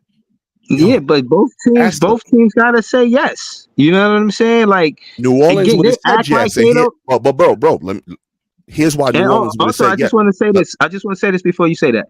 Remember, the coach used to be the Pelican coach. He coached Randall on the Pelicans. Now he's on the Wolves. No, I'm not. I'm not even talking about Randall, bro. I'm talking about how Minnesota fucked this trade up. I'm not talking about the Knicks at all. I'm talking about how Minnesota fucked this trade up. Because again, like I said, if you heard the first thing I said, it's a wash. They traded a power forward for a power forward. What the fuck? It's not like one is that much better than the what I'm other. saying is, I understand what you say. I disagree with it because Finch used to coach the Pelicans when So you Ingram was telling me there. Brandon Ingram on the Timberwolves don't make them a better team? Brandon Ingram and Jose Alvarado on the Timberwolves don't make them a better team than Julius Randle and Dante DiVincenzo? That's what you telling me? No. I'm saying that Alvarado just signed a contract with the Pelicans. Who says he wants to be here? Like, and I mean, Alvarado here's why Alvarado want to get out of here. Who the Pelicans just picked up, bro? They just paid him, bro. Okay, here's why Alvarado want to get out of there. Who they just paid him? Bro, you're not listening to me. Answer the question, bro, because you're not listening. Who did the Pelicans just pick up in the offseason to run the point guard? DeJounte Murray? Exactly. So what? He was never supposed to be the starting point guard, Alvarado? Hell no, I disagree with that. So he should be the backup point guard. Exactly. So why not move? No, you're not hearing what I'm saying, bro. It's all good. You're looking at this from a Knicks point of view, and I'm saying Minnesota. So you telling me Minnesota is better with Julius Randle and Dante DiVincenzo than they would be with Brandon Ingram and Jose Alvarado? I'm saying they gotta all want it in the fact that the coach Finch has history. Bro, New Orleans would have did that deal, and here's why New Orleans would have did that deal. Bro, you let me answer. I know you're disagreeing with me, but at least let me answer the question first. You're saying everybody would have wanted to do that deal. That's what you're saying. No. What I'm saying is Finch used to be a Pelicans coach. If he wanted a Pelican player, he could have what I'm saying is if he wanted a Pelican player, he would have got a Pelican player. He used to be a Pelican coach. You talking to coach. You're not talking to GM. Bro, the coach don't make the decisions, the GM do. Bro, you trying to tell me the coach and the GM ain't working hand in hand and Dillingham is there because of Conley's age? Yeah, Dillingham got drafted because of Conley's age. Dillingham was the number 8 pick. So why do you think the coach and GM ain't tongue-in-cheek with this? Wait, that don't make no sense, bro. That don't make no sense. So you basically saying that the reason that they got Randall is just because Finch was the coach. That's the only reason. So now you telling me that Julius Randle is a better player than Karl Anthony Towns. I'm not saying that. I'm saying the reason why that's how the coach is looking at it. I'm saying the reason why Finch is comfortable with the trade is because he's seen what Randall was. And remember, like we said earlier in the conversation, he became an MIP when he left the Pelicans. So again, Finch knew he liked Finch. Finch liked Randall on the Pelicans, and he liked the fact he followed his career. I hear you on your narrative. That this is all home cooking because he coached him in New Orleans. I hear you on that. That has nothing to do with the question that I'm asking you, bro. The question I'm asking you is, are the Timberwolves a better team with, first and foremost, Naz Reid still coming off the bench? Second of all, Julius Randle being swapped for Cat. Yo, that's like I traded a pair of Jordan 1s for a pair of Air Max 95s. It's kind of like the same thing. You know what I'm saying? Like, and I know they not the same type of sneakers, but like same value. You know what I'm saying? Like, bro, like normally when you make a trade in any sport, you don't swap the same position. Like, how often does that happen? First and foremost, you ask me from my GM perspective point of view, and I'm really trying to break this shit down to you.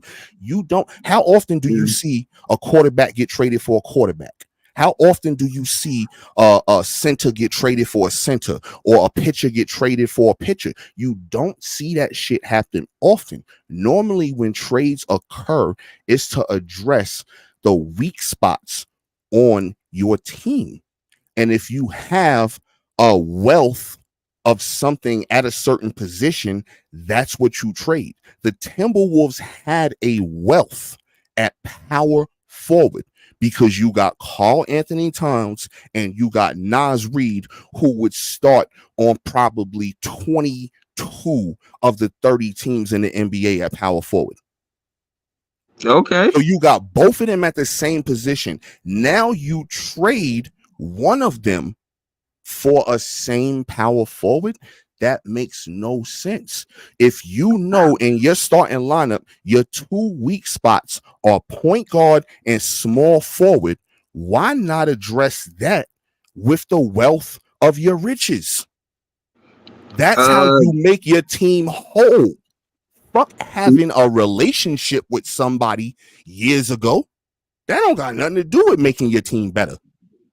Again, I gotta disagree because again, I don't like Wow. calling it a swap. So For you one, want let me holes say in the why. Let starting me say lineup. why. You want holes in the starting lineup. I got you. Bro, I'm saying I don't like calling it a swap because if I'm contrasting the productivity from Randall and DiVincenzo together, my predictions to what Cat is going to do with the Knicks, I'm gonna go with Randall and DiVincenzo's productivity together and their impact on winning with the Wolves over only Cat's production. So it's not a swap. A swap is just that's it. It's So you 3 got a for 1. gritty dude off the bench who could play a little bit of defense. That's what you want to And trade a by that. scorer. Don't no. Let's bro. 39 points in the playoffs. So again, Brandon Ingram and Jose Alvarado. But bro, wow. All right, it's all good, bro. Those are names, You bro. bugging, bro. You bugging. Rob Dillingham has looked like he's a better scorer than Alvarado. DiVincenzo can play the defense. Absolutely. Defensive wise, DiVincenzo is going to give you the same thing that an Alvarado would get you. And on top of that, DiVincenzo's already in a contract. Alvarado just got a new contract. And again, heavy on in my opinion, if Finch wanted a Pelican player, he could easily get a Pelican player. And so basically, what you telling me is Brandon Ingram ain't shit. That's what I'm hearing from all of this. Well, I didn't say anything about him, but what I will say about him, he ain't better than a small forward right now. He looked like one of the McDaniel. I'm not saying he's not better than Jaden McDaniels or he better or that, none of that. I'm saying when I watch him in the playoffs, and this is the way I feel about Brandon Ingram. When I watch in the playoffs, when it's the last shot of the game and CJ McCollum takes the last shot over Brandon Ingram, I got a problem with that. It ain't Brandon Ingram team though. It's Zion team. It's Zion team, bro. It's not Brandon Ingram team when he was a number 1 pick. Who?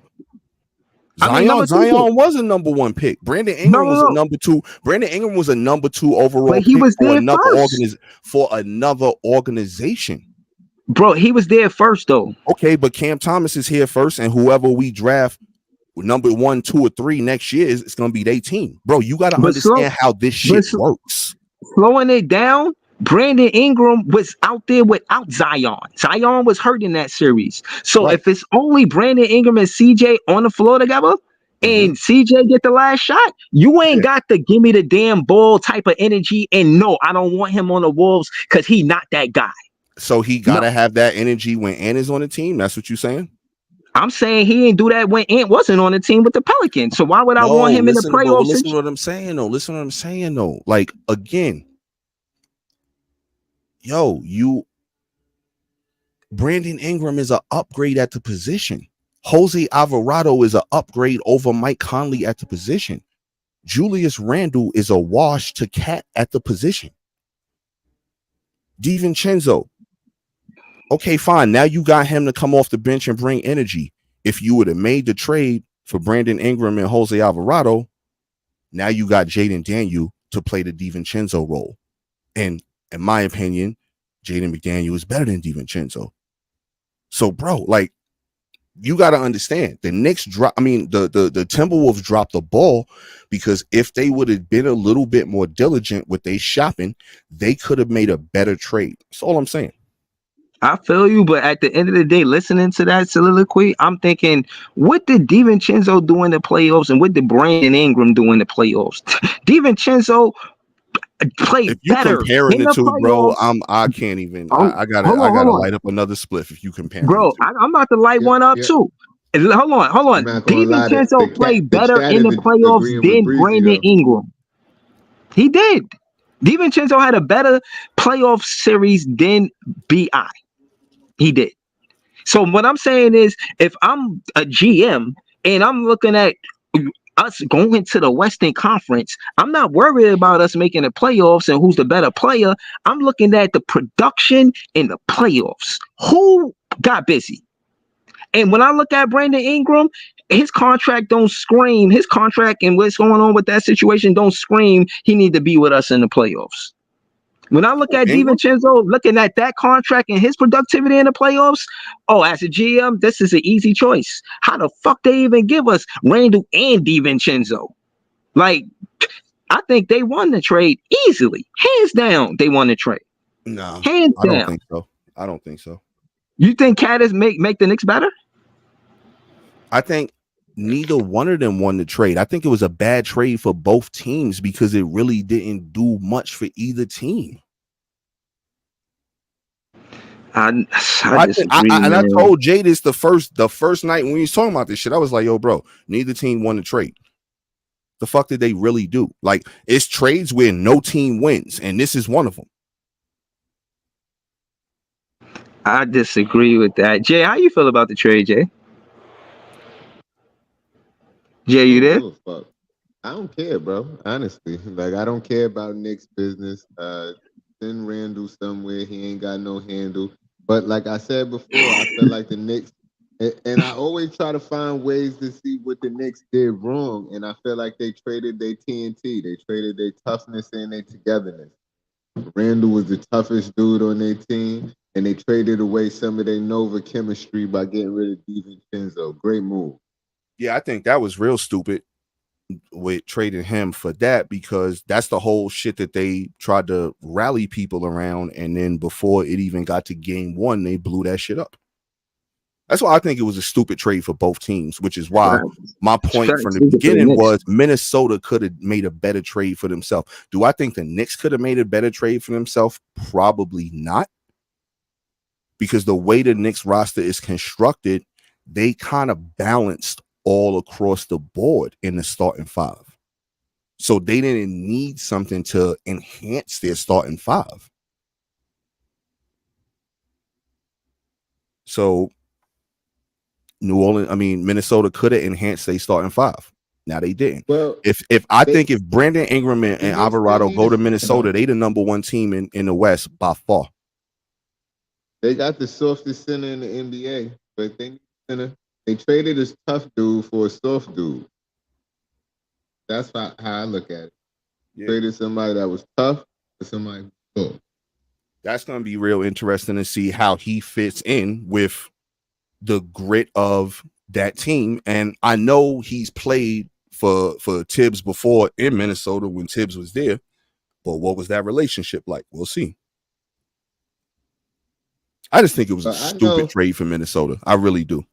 Minnesota just wanted to get rid of Cat. They realized that they did. Cat was a number one pick, and Anthony Edwards is the number one pick, and he's leading him. And this dude is 8 years older than him.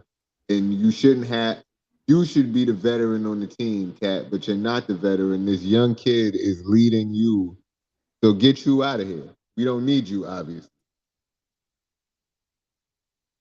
Yo, Minnesota, like I said, I'll mark my words. Minnesota could have made a better trade. I believe that's the better trade. I believe that trade would have put them unquestionably the number one seed going into the Western Conference playoffs. Would that have guaranteed them a spot in the finals? I don't know, because then again, everything has to play out. But that's guaranteeing them that they got a stranglehold on the West. That's guaranteeing them they winning 62, 65 games next year with that lineup. With this lineup, they're going to do exactly what they did last year. We going to have to see, man. I thought Rob Dillon was what we do to you, Adolph? Adolph said he had enough of this. Good night later. Damn, Adolph, what happened? We talking too much. We talking too much non-Knicks and that shit. That's what it is. Nah, that's cool. I'm about to throw the link in the chat so they can say how they feel. They finally letting me throw the link in the chat. But yeah, man, we had a stalemate. We're gonna see. I thought the rookie was impressive today. No, I'm not shitting on Dillingham. I'm a big Dillingham fan, bro. Okay. I'm a bit, but what I'm saying, listen, again, what I said from the beginning is this, bro. Mike Conley, it's time for him to take a different role. So move him to player coach. Have Alvarado start the season at the one and bring Dillingham along to where eventually Dillingham is the starter and Alvarado is coming off the bench. Now think about it. Now, once that happens, you got two defensive monsters hounding the rock off the bench in Alvarado and McDaniel. I hear you. I hear you. Um, but I don't know, man. PT is on here. How you feel about a PT? We had a stalemate on this. Well, what's your opinion on it? Nah, this ain't no stalemate. This is like the new NBA fan does not take into account for defense. Minnesota, you've heard of Cat and Anthony Edwards, but they are an elite defensive team. Like, do you know who their GM is and how he operates? He built the Denver Nuggets. He found his superstar. He put one somewhat of a scorer with him, but everybody else plays around him and defends at a super high level, and that's how he built that team. That's how they won a championship. Not just on offense, on defense. They brought in KCP. They brought in Aaron Gordon to add to what they drafted and already had. And to be a great team that wins championships, you can't be no fucking Mike D'Antoni team. That shit don't work. I'm telling you, Jaden McDaniel is more valuable than Brandon Ingram, who's not a winning basketball player. They trying to trade him right now. They can't get nothing for him. You got to pay attention to the league, man. Like a couple years ago, yeah, we all were kind of like, oh, word, Brandon Ingram, small forward, kind of looked like a mini KD. No, nah, those days is over. He showed himself. He was exposed at FIBA. He was supposed to be the best player on that team. And players just he got benched. He started off as a starter and got benched. And now you're gonna upset the apple cart of a defense, a team playing championship level defense, and they want to get like they literally traded for a defensive center to play defense for Cat. Like they gutted their team. That's how important it was. I don't think cats really like look at basketball fully. They look at basketball, oh, he scores more than him, and he has an all-star appearance. And no, you need to build the right team, especially while you got Anthony Edwards there, because that shit is like he's gonna want to leave Minnesota. So they trying to do everything they can to put the right championship winning team. That's the way this shit works, man. Like I can't believe I'm hearing what I'm hearing. Nah, real quick, what defensive center they traded for? I'm curious on that. You don't know they traded for Rudy Gobert? Oh, that was years ago. I thought you was talking That about was like that was this 2 off season. years I thought you ago. was talking about this off season. I thought you was That- talking about like a new move that they just made I'm that I I'm ain't hear talking about. about That's what I'm I was talking about asking. the building block steps they've taken the All right. last 2 years since they stole O'Connell from Denver, No, right? I got To you. get I got you. I O'Connell got you there that they building a defensive team. to, I'm to 100% with this you there.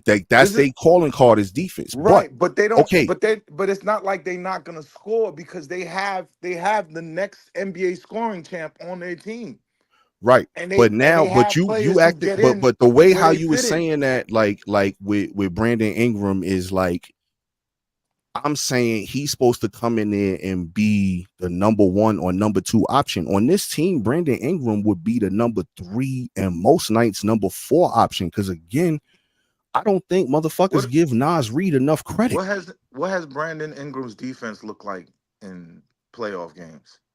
Has he played? Has he You contributed still to got any form Jalen, of you winning still got Jaden basketball? McDaniel. But again, you So still got why are you Jaden trading? Why are McDaniel you trading for them when you took a center playing? When you because took a you center playing swapped a power power forward forward, for a and you power got an forward. actual You power forward didn't need who's an All NBA player but you and makes way didn't less need money. another power forward. Like, if you're gonna trade your starting power forward, why go get another starting power forward if you got a Be- very more than capable power forward on the bench? Why not? because even if you arguing that Brandon Ingram is the wrong pick at the 3, what my point is, why swap a 4 for a 4 when you already got another good 4 right there? Why I not can go answer that question. I improve can answer that go one ahead, of question. your Lee. other spots? I can answer that question for a couple of Barely. reasons. One, they probably don't trust Nas Reed as a starter just yet. That's number one. And number two, the differences is between Cat and Julius Randle in terms of like what they bring offensively, bro, is basically night and day. Cat want to shoot threes all day. And basically, like what the Knicks got in store for him is basically Cat to go back at the 5. That's kind of where he played his best basketball, at least with Tibbs. And when he was at the 5, this is before Rudy Gobert even Yeah, came into the picture in the Timberwolves. So that's kind of what the Knicks is thinking on that side. that On the makes sense Timberwolves, for them. on the Timberwolves side of things, now you have somebody who's a better playmaker and a ball stopper, which is what Minnesota is looking for. Minnesota is looking for somebody that's going to be a ball stopper, and what they want is Ant basically to play more off the ball and more one dribble, two dribble, catch and shoot type of shots, or backdoor cut type of shit. So that way you got somebody you could legitimately throw the ball into, which is not Cat, because Cat wanted to stand at the 3-point line. Like Julius Randle, like is a legitimate 20 points, 10 rebounds, and 5 assists now. You got some like, and now he looking at some major money, bro. If he just so happens to make another All NBA team. So the reality is that now you have somebody, and now you have somebody that you don't have to just throw the ball to Ant-Man and just, all right, yo, he's the only ball handler, he's the only creator on the team. Now you got Julius Randle who could create and find other people. Now you still got Conley. Dillingham was amazing yesterday. He gonna be some shit. Yeah. Dillingham was out of pocket yesterday, and then they got the other kid Shannon, who was good. Realistically, and you still got Nas Reed off the bench, so realistically, on paper, I mean, because we don't know how it's going to play out on the court, but realistically, I think for both sides, both sides kind of got what they wanted. So ain't nobody Cat clears everybody out the paint. He moves your big man out of the paint defensively, and now you got Brunson who can occupy those areas that he like to occupy 15 feet in. Because like he don't really shoot threes like that. He does shoot them, but he'll rather get his money close to the basket or close in the mid range area. That's where he like to work. So now, and defensively, you got the wings to basically cover for Cat, so he don't have to be the like, even if he the last line of defense, he doesn't have to be, because now you like you on a high. I can't believe I'm talking good about the Knicks. Mikal and whatchamacallit, but yeah, Breeze, erase this shit, man, when you get to editing, bro. Like, I ain't talk good about the Knicks. You ain't hear that. But Look, Oh man. realistically, I think it worked out evenly for both teams. Realistically, to yo, me, yo, yo, at Lee, least on paper. Yo, let me rebuttal that right quick. Not really rebuttaling your basketball acumen, but I don't agree with that. What championship teams do with teams that are elevating into that level, they figure out their system, their identity, and then they keep going. They build on it. When Golden State was building their team, they didn't go and trade Klay Thompson, and for a better shooting guard or a superstar shooting guard or some shit like that. They went and got homeboy from Philly. they That figured event, out, yeah, Iguodala. They figured out their weak spot, and and they capitalized and put somebody in a weak spot. They didn't have a bona fide 3 who was flat, gonna flat play out deep and defender. make They shit had a happen. bona fide 3. They had Harrison Barnes. But what they didn't have was, they didn't have a bulldog. They didn't have a defender. They became the number one defense in the NBA after they got not people always remember the shooting and the scoring, but they don't remember that the years Golden State was winning championship, they were top 3 in defense in the league, Yeah, absolutely. But right? Iguodala is an So Right. upgrade over so Harrison Barnes, bro. so but he didn't even start. He came off the bench. Not It don't I, matter though. It matter I when you understand how playing. important he was because it's my No, no, point. no, no, no. You see, no, the track. You right about the track, but the track record was wrong. The Iggy that they got was from Denver. He signed that 1 year in Denver. That's right. Yeah. Yeah, he I signed forgot he that came 1 from year there. in Denver, and then he had an injury, and he had to come off the bench for Harrison Barnes. Harrison Barnes No. He was got the moved to the. He got moved. Like they had to talk about it. It was a big thing. I don't know if you remember, but it was a big thing. Like, oh, he's sacrificing. He's going to the bench. yeah, He's a yeah. He did veteran, But that sacrifice, a but former All Star. what made them a top defense was Draymond Green. when That's they what had made I'm that them a not saying, lineup, top but what they you defense. called can't. it, They the death can't lineup or some shit like that or whatever, listen. like with Iguodala in there. Like Iguodala finished the And games. not only Well, wait, that, no, Iguodala hold on, Nah, was slow it able down, to slow it down. defend Whoa, Iggy finished LeBron the one on games for one. sure, but they hold on. Let him slow it down, slow it down. What was the lineup actually? What was the five guys on the floor? The death lineup. The death Yeah. lineup is Draymond. The death lineup is Draymond, Iggy, uh, Harrison Barnes, Harrison, Clay, and Clay, Steph. Steph. That Okay. That's the lineup that they won 15 with when they Yeah, played LeBron. right, Because and that wasn't that's even how their Iggy starting won lineup Finals because MVP. they like to yeah. start big. They like to start big with Bogut and And the and other they, dude.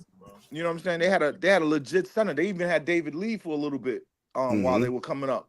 But point being is teams figure out their identity. The Knicks' identity was stout defense and offensive rebounding. That was the reason why all their guys was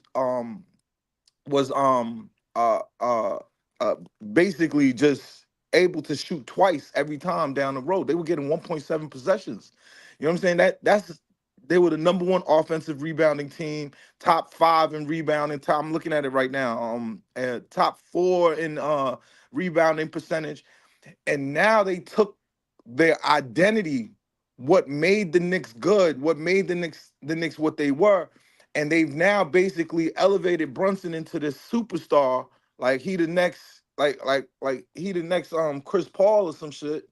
And or not, that's a horrible one, but but you know what I'm saying? He's a very, very good player. He's an all-star player, but he's not that.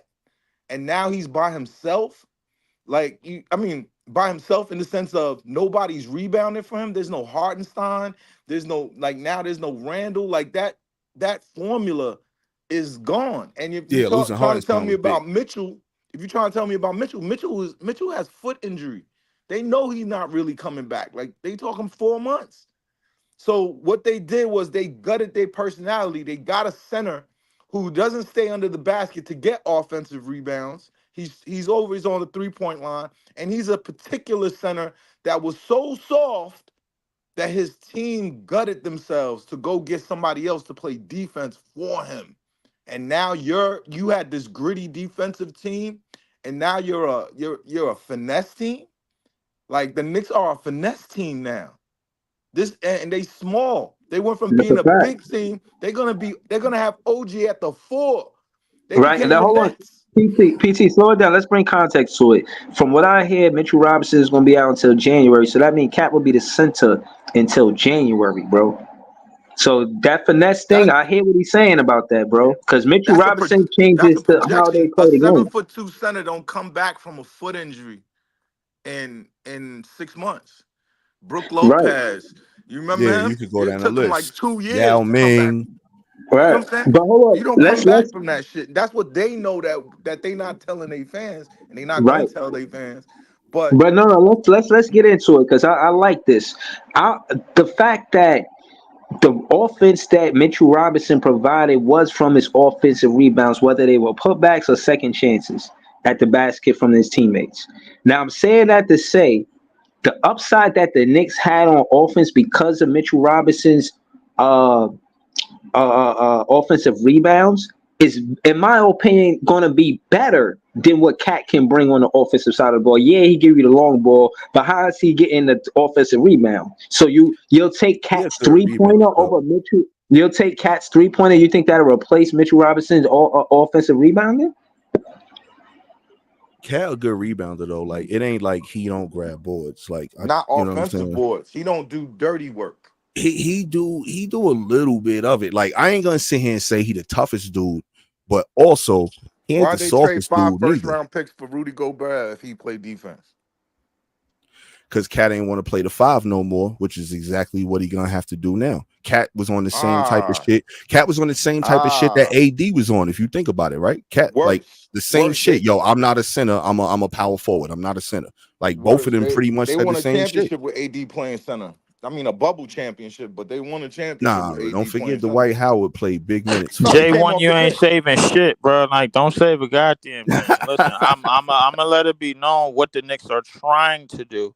The Knicks are trying to have more offensive rebound opportunities for Josh Hart and all of their little energy players.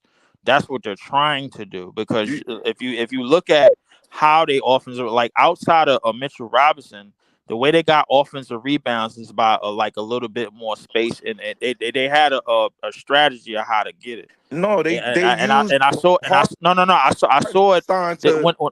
no I'm explaining. I saw it after Mitchell Robinson got injured in the Philly series, and the way that I saw it was they what it was, Hartenstein didn't allow the big man to stay in the paint. He kind of bought the big man out a little bit. Though when the way that he bought him out was he was a good screen setter. When you a good screen setter, now Joel got to bring his big stupid ass out, and then now you got Josh Hart who could beat anybody to the basket because for offensive rebound, that's one of the reasons why he was averaging the numbers he was averaging in that series. So realistically, like it was sort of a plan to kind of help Josh Hart get most of the offensive rebounds because they was a little bit quicker when they ran the speed lineups with him, Dante, Brunson. I think they at some point they had OG, and then they had some maybe like a Precious Achua or some shit. They was allowed they played a little bit more faster because like now Mitchell Robinson wasn't in the way and the offense wasn't stagnant. You know what I'm saying? So now you have somebody that now you have spot up shooters, kind of your little 3-and-D players, here and there, and that's kind of what they want to accumulate. The problem is they coach is an idiot. That nigga's the Undertaker, bro. Like he just bad luck. He gonna end up putting all them niggas in caskets, man, before their careers is over. I promise you. Before they get to their next teams, every last one of them niggas gonna have a injury written history, bro, because they doing shit on the court that they not trained to really do. Go dive after, get these second chance plays and dive on the floor. They ain't built like that, man. Like that's not who they are. Shout out to D Rose, man. Leaf, let me read something to you right quick. Right. So here's the Knicks offensive rebounders, leaders last year, in order. Number 1 offensive rebounder with 4.6, Mitchell Robinson. That's over. Isaiah Hartenstein, number 2 with 3.3. Their third best offensive rebounder. I know who you guys think it is, but it's not. It's the Precious Achua, St. John's, I believe. And then number 4, fourth best offensive rebounder, the thing that the Knicks do better than any other team last year. Their 4th best offensive rebounder was Julius Randle. Listen, the Knicks didn't just trade players, they traded an identity. They're now a whole different thing. And that's why they failed. And they do this every single time. Carmelo, Starberry. You know what I'm saying? They'll have something and then they'll trade Rod Strickland. This is who they are. And it's gonna be hilarious. You'll see. You'll be like, oh damn, Pot Thorne, you saw that shit coming. Yes. Because you don't change your identity and then go win a championship. I've never seen that before. Yeah, I'm not gonna lie. When they traded Rod Strickland, I was like, that's why I don't like them, bro. That's the exact reason why I don't like them. It was a lot of niggas Um, that was out when they traded Ross Strickland. I ain't gonna lie to you. Hold on, Mo Beezy in the chat. He said, "Salute Breezy in the chat." That's y'all. That's everybody. Shout to all y'all. He says, "Cat already know how Tibbs is coming." Post. So I think he's going to be able to adjust faster than normal in this situation. I agree with you, Mo Beezy. Like I said, the history that hold on. He said he's going to be able to adjust faster. Yeah, that even if he can adjust faster because of the history that they have with each other, I'm not disagreeing with that. But I am saying that it weighing that on the scale, changing the identity to what Cat brings, you're losing out, bro. You change your whole greediness. Like, yeah, you kept Josh Hart and he can make rebounds, but he can do what he do because Mitchell Robinson on the floor with him. And yeah, Mitchell Robinson is hurt, and y'all can't change that fact.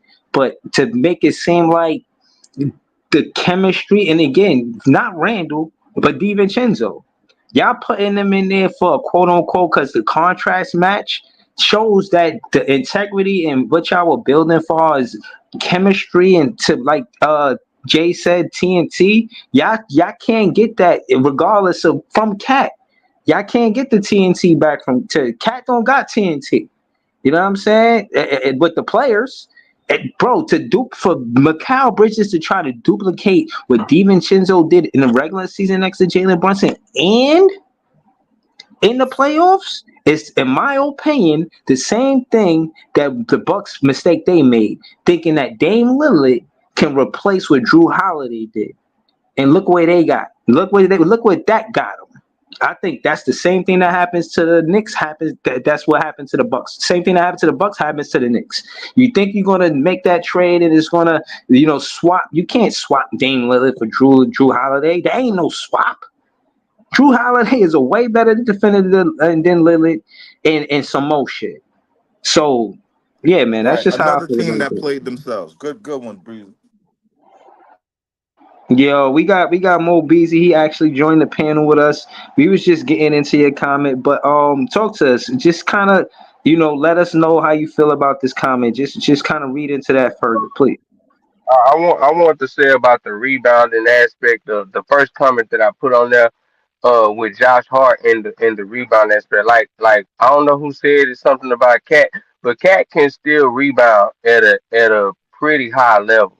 You know what I'm You're saying? replacing You're right. You're 3.9 right. rebound, Facts. 3.9 He's offensive not as rebounds with offensive. 1.7. Yeah, and I get the other side of the argument too because he's not as an aggressive offensive rebounder, so it doesn't look like you look at the numbers, and when you look at the game, it doesn't match.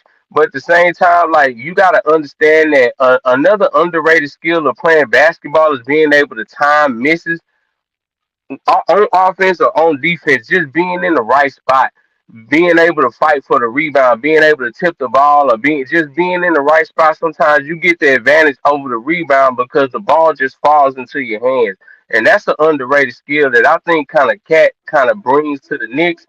And it's not so much as aggressive as Julius Randle's offensive rebounds because Julius Randle, the way he get his and the way Cat get his is different. So Mobizi's not about him. It's about Hartenstein. Hartenstein was their best offensive rebounder, Facts. and he was the That's a one big. that would set That's a pick that he fact, bro. basically screened dudes so that other people could get rebounds. So the yeah, physicality, the dude that used to be in the center of the mosh pit was Hartenstein and was Julius. Now you don't have gladiators no more. Now you have a ballerina at center. well, yeah, the back you do have a ballerina at center, so to speak. But like I said, with Cat being able to adjust the tilt, in a normal situation, I'm going to expect that it's gonna take shorter time for him to get adjusted to that to be able to kind of do that same thing because Tibbs he kind of already know how Tibbs coming, and I'm pretty sure that what I'm saying they probably already kind of talked to him a little bit about that. I would think, but I don't expect for it to just happen off the rip. So I do agree that it's going to take time for him to get adjusted to doing that, but I don't doubt that Cat will be able to do that because I think as far as the offensive rebounding goes, because I just seen him kind of do it, and with him having Josh Hart with a little bit of help because Karnstein kind of clogged the middle because he was able to do all of that.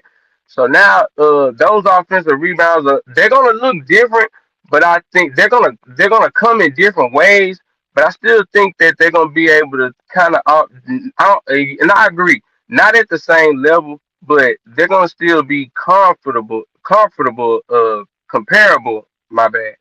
As far as them offensive rebounds, I don't want to go on a Mo Beasley, you gotta tangent. know as a fan that And Mitchell Robinson I'm was. speaking Hold from on, an outside hold as a standpoint, so I on. don't Right, want right. to. No, I got you. But again, statistically, Mitchell Robinson was leading in offensive rebounding more than teams, not players, but teams. And that contributed a lot to their offense, bro. Like Jalen Brunson, you can't give him 2 opportunities at the basket, bro. You do that, bro. They was like the top 5 offense last year because of the rebounding. And again, you mentioned, and I'm gonna leave it alone after this. I'm just letting you know why I disagree. I don't like to just tell people I disagree. I'm gonna say why. When you say that he's gonna adjust, bro, you say he's gonna be in the right spot. If he taking 3-pointers and they running a 5 and out, that impacts, again, to emphasis on what Parthor's PT said, that impacts the way they change. They're not even the same group no more. Randall not there. They're not the same group. DiVincenzo not next to Brunson. They're not the same group. Mitchell Robinson not gonna be there for Cat to. And Cat said he don't want to play the 5. So as much as y'all talk about he gonna adjust and this and that, for them to go out and like PT said, for them to give all of that up just for him to play the 4, he had to be telling them we not winning because I'm not a 5. I'm a 4. And then he wasn't even stellar for real in the playoffs to make me feel like, oh, yeah, I could see why he was such a credible, you know what I'm saying, playoff performer. They felt necessary for him to be there. Like, or I don't know, bro. I'm not sold on it. I think at the end of the day, they went from a 1 and 2 toggling team in the regular season to maybe a 3rd or 4th seed. I don't think they toggle for 1 and 2 no more after this. I would want to rebuttal. My rebuttal would be this. Uh, in my tangent at first, I agreed that with Mitchell Robinson being out for the first half, I said that it won't be at the same level. I said it would be comparable. So I think that while it does fall off, I think that Cat will be able to replace that enough to where they don't fall by the wayside with that. And number two, the thing with Cat in Minnesota, man, to be honest, defense is only respected 2 guys on that team like that. They didn't respect Conley and Jaden McDaniels and Rudy Gobert. You have to worry about and Cat. You know what I'm saying? So now with Cat going to New York, where let's be honest, you do got to worry about more guys on offense than just Cat and Ant. You know what I'm saying? And it was easier to key in on 2 guys with the Minnesota Timberwolves. Is the defense they played as much as on offense. It was just, hey, Conley will shoot his threes here. Jay McDaniels will do a little something here in a dunker spot, or get a little shoot a 3 here and there. But you didn't have to worry about Gobert on offense like that. So the thing is, I think that the Knicks kind of bring a little bit more offensive power than it was on the Timberwolves, and I think that's why they made the move, because they felt like while they are going to lose a lot of that offensive rebound and that physicality, they feel like they have way more defense than offense for teams for that other teams have to kind of like, they have to worry about that. And with Cat, as much as you're gonna lose that offensive rebound, you still have to worry about him on offense. So I don't know how he's gonna transition with this, and that's kind of the thing that I want to see. But with Minnesota, it was just 2 guys, and with the Knicks, it's more than that. So that's the thing that I'm kind of looking at. Only All reason right. why I don't disagree with the point. What I disagree with is they're getting the number 1 3-point shooter in the league, someone who's gonna have gravity and DiVincenzo, and that's gonna help. Anthony Edwards. Like they're also moving shit out the way so that Anthony Edwards could take his next step. So Can, can I ask you a question? Can I ask you what can I rebuttal your question is how much in the West? How much is that going to help the Timberwolves in the West in your personal opinion? With him starting, because he's a starter now. He's not just a 6 man coming off the bench shooting this. He's gonna have a game plan for his ass every night. They're gonna slip that under your hotel room door every motherfucking night, talking about what he doing, what he don't do. It's different. It's yeah, a different ball game when you're a starter than when you just coming off the bench and you starting here and there. So DiVincenzo was a starter. Are you talking about him? yeah, I'm saying because I know he was starting. Was he starting in Golden State? He was doing the same No, he thing. started on Yeah, he like started on the cleaning. Knicks. That's He what I'm started saying. on the Knicks. He started a little bit in Golden State. He started a little bit in Milwaukee every once in a while. But in Minnesota, I don't think he's gonna start.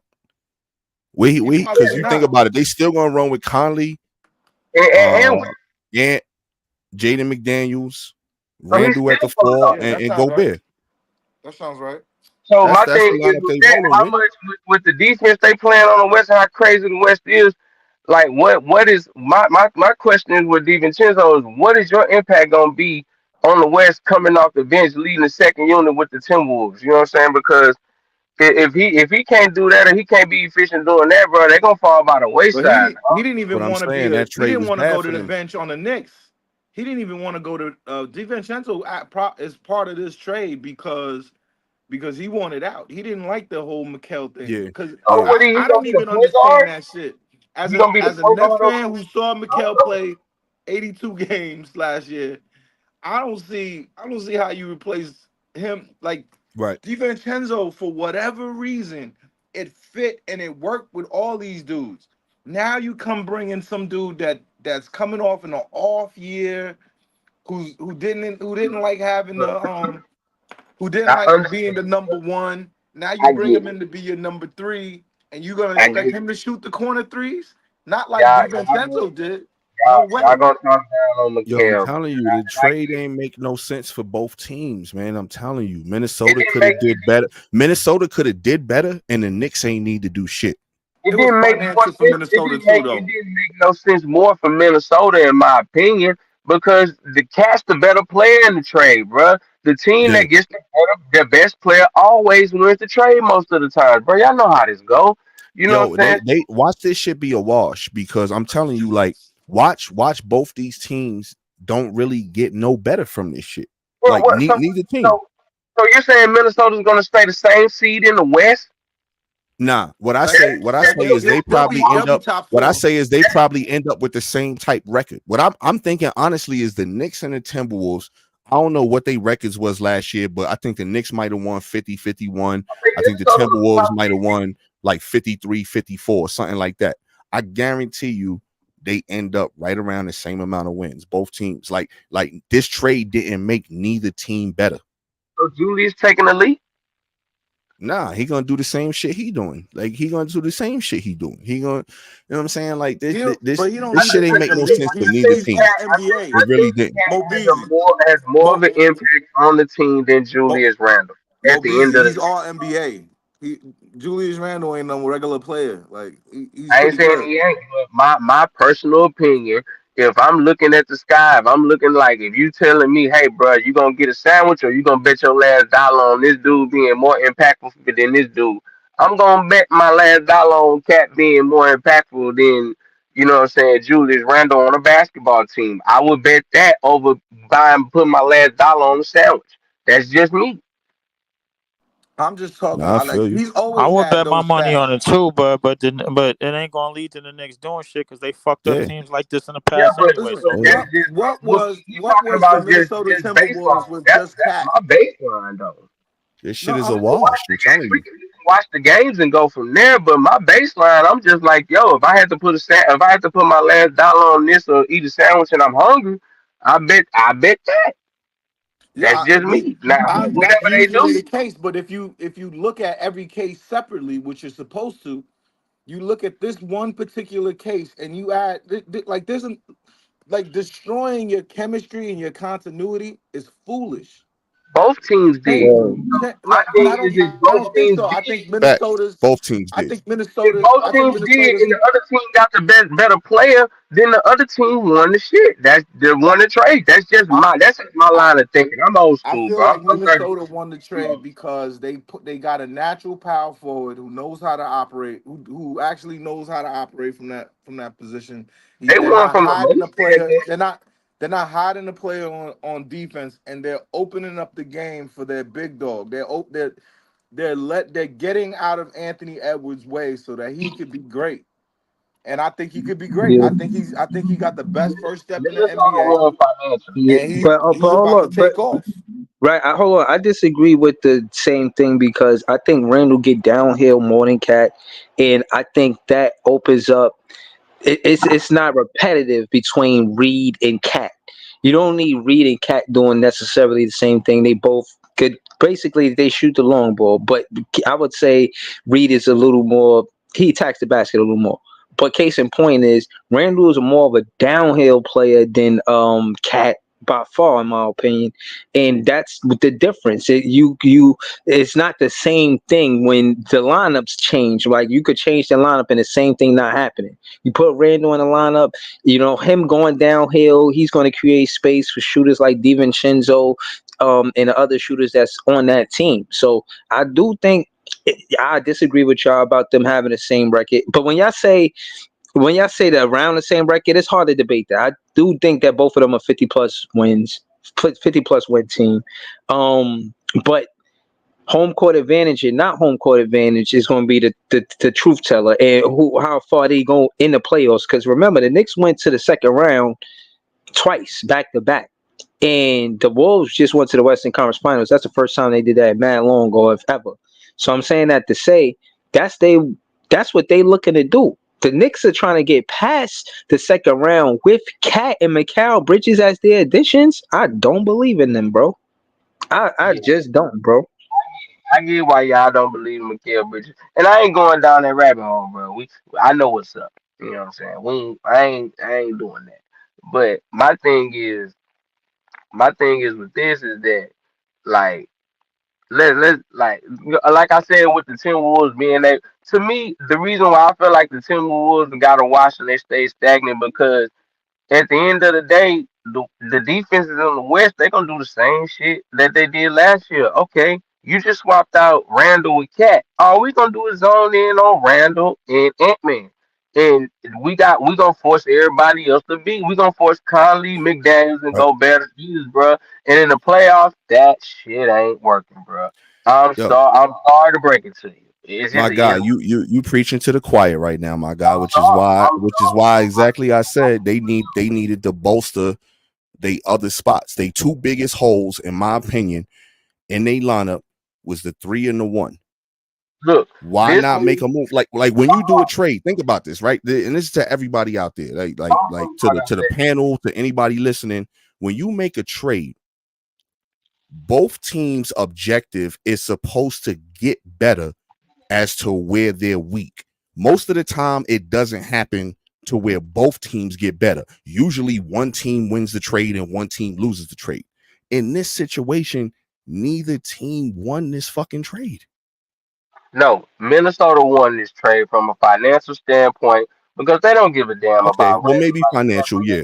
Look, I'm gonna tell you like this. They wanted to get up under Cat. The only reason they paid Cat because they drafted the number one overall and they didn't want to be the team to look bad and not pay a number one overall pick when he's producing. They did the shit because they had to, even though they wasn't winning. When the first chance they got a chance to get from under that shit. They got from under that shit fast as they could. They got what they got. Julius Randle got 2 years left on that deal, bro. When they gonna let them play that shit out, whatever they get, they gonna build around Ant Man regardless. They gonna wait for the next motherfucker to come up off free agency. They gonna either Randall, you ain't gonna take the bread, you can go on about your business.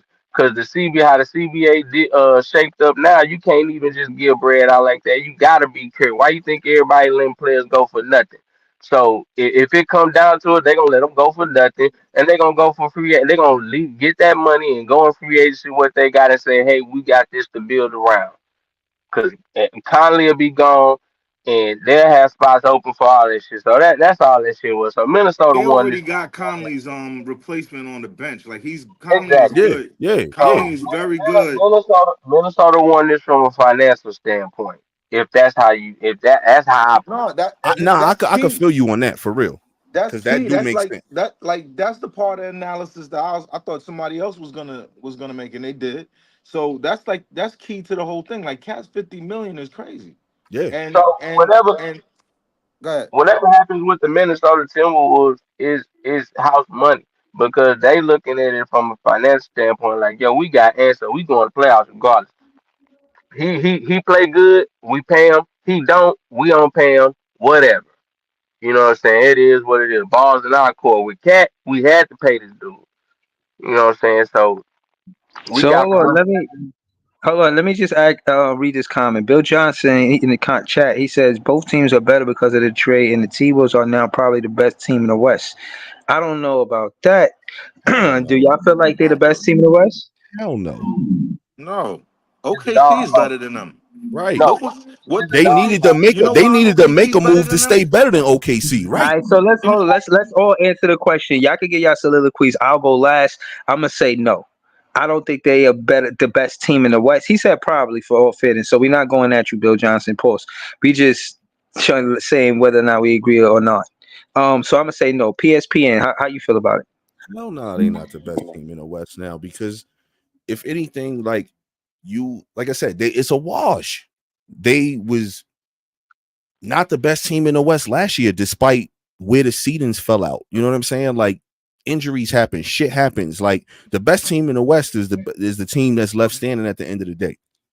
Fuck the regular season where the seedings fall out. So they wasn't the best team in the West last year. This trade right here didn't make them better. So there's no way that they the best team in the West. They needed a trade to make them better. yeah, and they're thinking from a long term standpoint because they figure they in the playoffs regardless. See, the thing is, right now, like you want to wait out LeBron, KD, Curry, man, wait them dudes out. You know what I'm saying? Let them dudes run their wheels out, and you want to be at a good financial standpoint when them guys are gone. You want to have the bread. That's when you want to have the bread because right Bro, now, hold on, bro. He just whooped Katie ass, bro. Respectfully, like they cool and all that. So I'm not trying to make them at each other like that. But he not worried about KD, bro. And what I'm saying, hold on, the 2-part question. The question is, does this roster beat the Dallas Mavericks in the Western Conference Finals? With No. the I don't believe so. with the roster for roster, if they faced each other again, does this roster with the Wolves beat the roster of the Mavs? I don't believe so. There's nothing there. Nah, no way. And because they didn't get better, one, and then two, really, that's the Mavs is not their problem. It's OKC. Yeah, in three, OKC is better than them. in three, the both of them, honestly. and I Was wanna, OKC better than them, and they lost to the same team they lost to, bro? Last time I checked, them niggas beat the champs. and I also want to say this. Yeah, but Denver wasn't right all fucking year. Let's be real, dude. Nobody That's accounts true. for the leaks that other Both teams. two things could be true. Two things The could be the true. GM that built both those teams is in charge of Minnesota. He knows how to beat Denver because he built them. You know what I'm That's a saying? big fact. That's a big fact. Can I say You know what I'm something? saying? That's That's real. About the West that kind of I don't want to say the East don't have this, but it does. But I think it's more prevalent. It's more relevant in the West. The West, the thing about the West is you have to account for leaps with young players on other teams. That the thing is, it's I so want to it's know what OKC did, bro. Like other than win 57 games in one season, bro. Like they haven't done anything. the thing. yeah, The players took but they're leaps. Bro, young, you they know. built a championship roster, bro. That's a fact. And that's my Yo, point. they got better. They got better though. I was thinking the leaps. Hartenstein makes them And they way better, solved their bro. problem. They OKC weren't got picking better, them. bro. I'm not saying way better, but they got better. Yo, Caruso Nah, give they swapping Harden definitely got time Caruso to better. for the championship and Gidler win. or the The Gidler. I who? mean, the Gidler, I was, Gidler, I want, Giddy, I want the Gidler. You know, the Gidler, the I Gidler. want point Yeah. talking about how the OKC because they took a leap. Those players took a leap on those on that roster, man. You know what I'm saying? And the thing about the West is what you gotta account for is players taking individual players taking leaps on teams and teams being better. I think that that's the thing that a lot of people are not accounting for in the West that makes the West so hard to kind of predict because we don't know who's taking leaps. Everybody's kind of predict. Everybody's got their own little crowd that they like. Hey, this guy's gonna take a leap. This guy's gonna take a leap. And the thing in the West is you never know because OKC popped out of nowhere. And I guarantee you in the West next year there's gonna be a team nobody predicted that's gonna pop out of nowhere, and it's gonna be the same thing this year. And that's Watch what out. Leach is talking about. Watch out for That's the what, Rockets. Watch out for the Rockets. nah, don't watch out for us, man. We just building, man. Nah, We ain't. y'all, shit, The man. Y'all, Rockets don't even have a clear cut number two, Hold bro. on, What are we nah, missing out yo, for them no, two? yo, hold nah, on, come on, hold man. on. They Let me went break 41 and hold 1 last on. year. They gonna win 48 Right. games this year, man. Hold on. Let me bring context to this conversation. Mo B is Mo Beasley is actually a Houston Rocket fan. So I'm gonna just sit back, listen, kind of, you know what I mean, ask questions and this and that. But I do want to hear P and Mo Beasley talk about the Houston Rockets. Mo Beasley, you being a fan of the Houston Rockets, what do you see going into next season?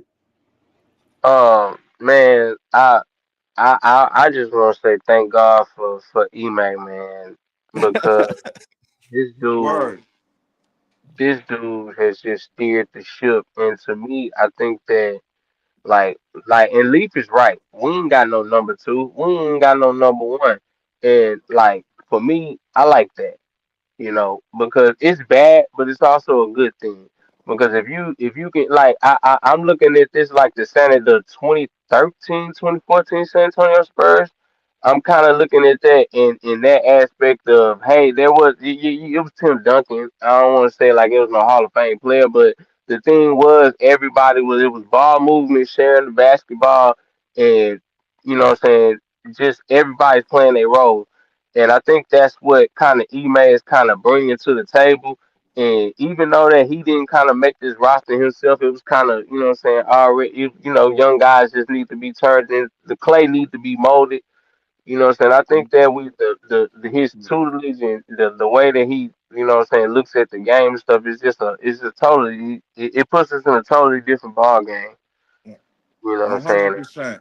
One of the And, greatest Nets failures, and Yeah, the real reason why Sean Marks should be fired. yeah. I almost say the media did it, and I'll forever hate that broad on ESPN. I don't even want to say her name. Um, Hmm. uh, she fucking made it where the Nets didn't hire Ime when that shit was an obvious smart move. I don't care what was going on off court. The shit never made sense to me. You put human beings in close proximity to each other, the opposite sex is gonna have sex. Like I don't understand how that made Ime a terrible coach, but for the Right. Houston Rockets, yo, I give Mo Beasley, yo. I will say that's one thing I'm hating on you on is that you guys got a good leader and head coach out there that completely in one season Hmm. changed the identity form, made you understand what that team is trying to do, man. Y'all lucky. Yo, you Yo, 100% salute to Right. y'all. so hold, And not only hold that, on. I just wanted to say one thing, one quick, that I know that for a fact that he turned the Rockets into a top five defense, and that was major. That was the one thing I wanted to say. say this That's miracle yo, work. not I only that, but if you really look at that team, man, like to Leaf point, to Mo Beasley point, like ain't no twos, ain't no ones. It's just a bunch of hungry young puppies with the right leader, and they got talent, and they gonna be some shit. I'm telling y'all, man. Like, yo, I'm expecting them to win 46, 48 games this year and give motherfuckers hell in the West, man. want to say this. I need an 48 apology. games. I might agree with you. I might agree with you, bro. Apology from the NBA because they were running narratives that when Silas was our coach, that these guys didn't listen. They wasn't gonna get no real coach. Nobody can coach these young guys to do anything. These guys just do what they want to do. All of this and all that, and all it took was for the right coach to come in there and switch that shit up, bro. And a lot of people said that it didn't matter what coach came in there, bro. They was gonna do what they want to do. And you see that for 1 year, bro. All it took was the right coaching and switch things around, man. So, I think the NBA owes them players an apology because them players, they saw that shit. You know what I'm saying? They seen that. They seen people talking that shit, and they was like, yo, this Silas motherfucker, like, he ain't like that. You know what I'm saying? But ain't nobody gonna say that because, like, yo, he a nice guy. And that's another thing. I'm tired of people saying, like, yo, he a nice guy, man. So you can't really. Nah, he's an NBA legend though. That's Paul Silas. Yeah, Now and that was his son. That was his son. I understand that, but you know what? The situation, how it fell, it is what it is. You know what I'm saying? And at the end of the day, they was mostly blaming those players for that shit. You know what I'm saying? Let's Yeah. keep it. They playing. They players. What was The was, what boy who was man. dead nice who they always threw under the bus? I can't remember his name, Mo Beasley. The one who is dead nice. Ain't gonna listen to nobody. They ain't gonna listen to nobody. Yo, Is it me or is it hard to Yeah, what hear? you Nah, What got? do you he think? going in and out a little bit. He's in But the nah, they had Matrix. one dude who was nice as hell, who like the NBA and the media kept trying to like paint a bad picture on. I can't remember Jalen his You name talking Green? right about now. Jalen Green? Jalen Green? Nah. It was another dude. You ain't talking about the dude that played versus LeBron talking that shit, Dylan Brooks? Nah. It was another dude. He was on the team last year. He was on the team the year before. Oh, Kevin Porter. Yeah, exactly. Yeah, there you go. There you Girl. go. He's a perfect example of like I think it was more the media like painting this team as a bad picture instead of like giving a motherfucker a chance, man. You know what? Because of that Harden shit, like, and you know what, dog? And you know what? I got a message for all Brooklyn Nets fans, bro. Stay down with your team, man. I Yeah. understand that y'all don't trust the guys that's making the decisions right now. Shit, we didn't either, bro. We had a whole new owner. Nigga sold the team before Harden got traded, bro. You gotta understand that, nigga. I got a whole new owner, whole new GM, whole new head coach, and I had to suffer. You know what I'm saying? So I And, understand like and y'all y'all had a in it, quick 3-year rebuild. and I Props to understand y'all. that, yo. Like, Right. look, I salute that, but I'm telling y'all right now, bro. Like, I know it's hard, bro. It's gonna be hard, bro. It's gonna be hard. Like, Nah, Hold y'all on, y'all don't gonna know hold on. that feel it. because you had a quick 3-year rebuild. Right, but It's Mo gonna be Beasley. hard, bro. But you Right, Mo gotta Beasley, trust. but Bro, it's easy for me to stay down for the team. One, because it's Brooklyn. Two, because I don't give a Right. fuck who yeah. win the championship outside of us anyway, man. You think I There give you a go. fuck about the Boston Celtics winning There you another go. banner? There I you On the know go. what's real, Yeah. behind that. Niggas don't Yeah. win championships through the mud. They win them through advantage. They ain't do I nothing ain't through the got no mud, choice. man. I ain't got no choice but to root for the Houston Rockets. I'm born and raised here. You know what I'm saying? So There that's you all go. I bleed. So I Right. can't. Nothing but that. So that's why I'm preaching to y'all, cause y'all got that same type of blood in y'all for y'all team. So Hey, all I'm Yeah. listen, saying, this y'all is particular Appreciate you. Oh, this ride or die, particular man. crew We is a lot nope. of Nets Brooklyn go 0 niggas. 82. We still rocking, man. No Yup. you got question. to, Yeah, you we got gonna win next game. We gonna win next game. Right. Always got that belief.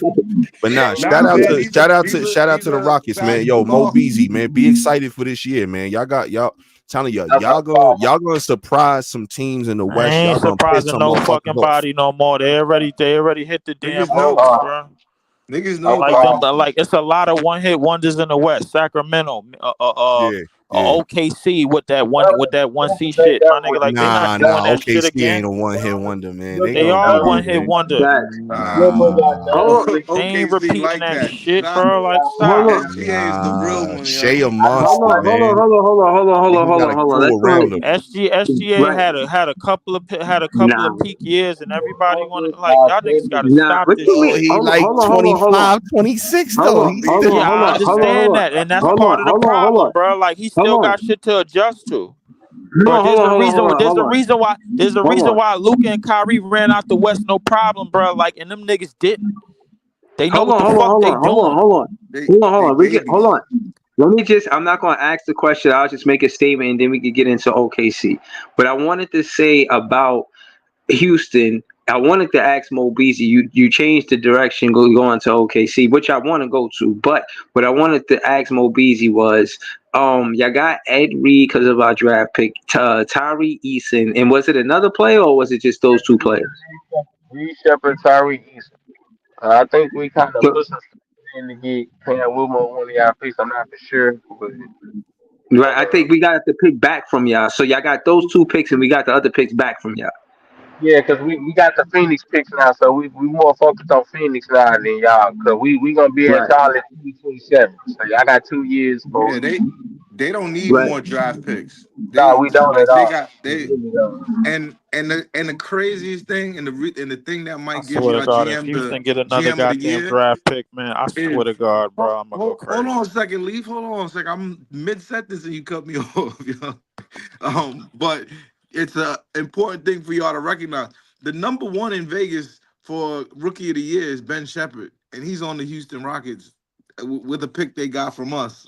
You talking about you mean Reed Shepard? Yeah, Reed Reed Shepherd, I'm Shepard. sorry. Yeah. Yeah. So hold Nah, on. So Reed again, Shepard ain't Reed up for Shepard. yeah. Reed Shepard ain't even Um, gonna start. Hold on. Listen, I'm going did somewhere you with see it. him in the summer league? I After did, summer bro. league, Like everybody Hold, look after good summer against they league, Vegas has everybody him look good number against their one, and peers, Zach bro. Edey hold number hold two. on, yeah, hold on. It's just a lot to say just for the summer league on either side of the argument. I was going somewhere with it. What I wanted to say is that Reed Shepard was a third pick. Tyrese Eason was a what 17th pick? 17 pick. 17 picks. So they got a they got a third pick from us, the 17th pick, and now we got our pick back from Houston. I'm going to be watching what's going on with the draft, and I'll pass it to Leaf after I say this. Again, I disagree. I'm disagreeing with Leaf because Shea took that team further than whatever the Clippers did in the playoffs since the trade happened.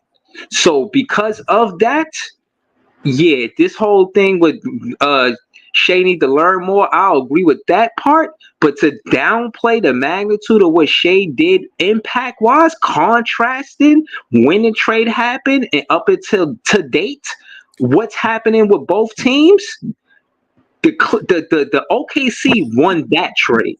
So if Yo, we they talking about. fleeced. No. Fuck I won mean, that well, trade. They I fleeced them can't. niggas, man, like a jacket. I can't Leave. definitively say that because the Clippers was in the Western Conference Finals without Kawhi Leonard, and had they had Kawhi, bro, like they would have beat the shit out of the little dirty ass Chris Paul and Devin Booker, bro. Like that But team you wasn't said shit. Yo, they they Nah, had him. fleeced them in that That's a trade. They part of the built that trade, whole Leaf. team around that This trade. was a simple, Leaf. Yeah, y'all. no, We no, thought if If you I not understand. just I that trade, understand but how they that build it. Westbrook trade as well. That Westbrook I understand how they build it. And I understand how they look, but y'all underplan the youth and the youth that they was working with, bro, and the inexperience that they still have, even coming into this season. Still, a lot of man, them niggas ain't the where they trying to go, bro. A lot of them young niggas ain't been, bro. Like you talking about having a 25-year-old, they don't even know who they clear cut number two is either. They don't know no, whether it's That's Chet facts. or they don't know whether it's J Dub. So That's it's a facts. lot of holes in these. Like no, but they hold on, wait. Nah, I'm gonna finish my sentence by saying this. The reality of the Western Conference, bro, is that it's these new youthful teams, whether it's them, whether it's Sacramento, whether it's Houston, whoever you want to name, even Memphis, who I like, bro. I'm telling you, a lot of these teams they don't understand, bro, how to win in the playoffs, bro. When the lights get brighter, this is the reason why Dallas made the finals and they did not. Yeah. They unlike I'm telling you, bro. Like Luke, like it's something about Luca, it's something about Joker. Even though Joker got eliminated by Minnesota, bro, it's something about them too, bro. Like they just understand and they just like know how to get shit done. It's been this way, bro. Like don't be But it, surprised not if just Dallas. Luca though, Don't be Kyrie too, bro. surprised if Dallas march back to the goddamn finals. Don't. Nah, I won't be at all. Like yo, that team and experience is everything. Like never Rudy Tomjanovich said this corny shit before, but it's real. Never underestimate the heart of a champion. Like yo, never understate motherfuckers who been there before. They know what it's like. You gotta breathe different in the it's a playoffs. You process. gotta train different. You gotta eat different. Like all of that shit gotta be different, and you don't understand that until you go through it. And now with the addition of Clay, don't sleep on that addition. Dallas is definitely more built for that type of time of the season. But that's not to discredit OKC. They up and coming. They gonna get there.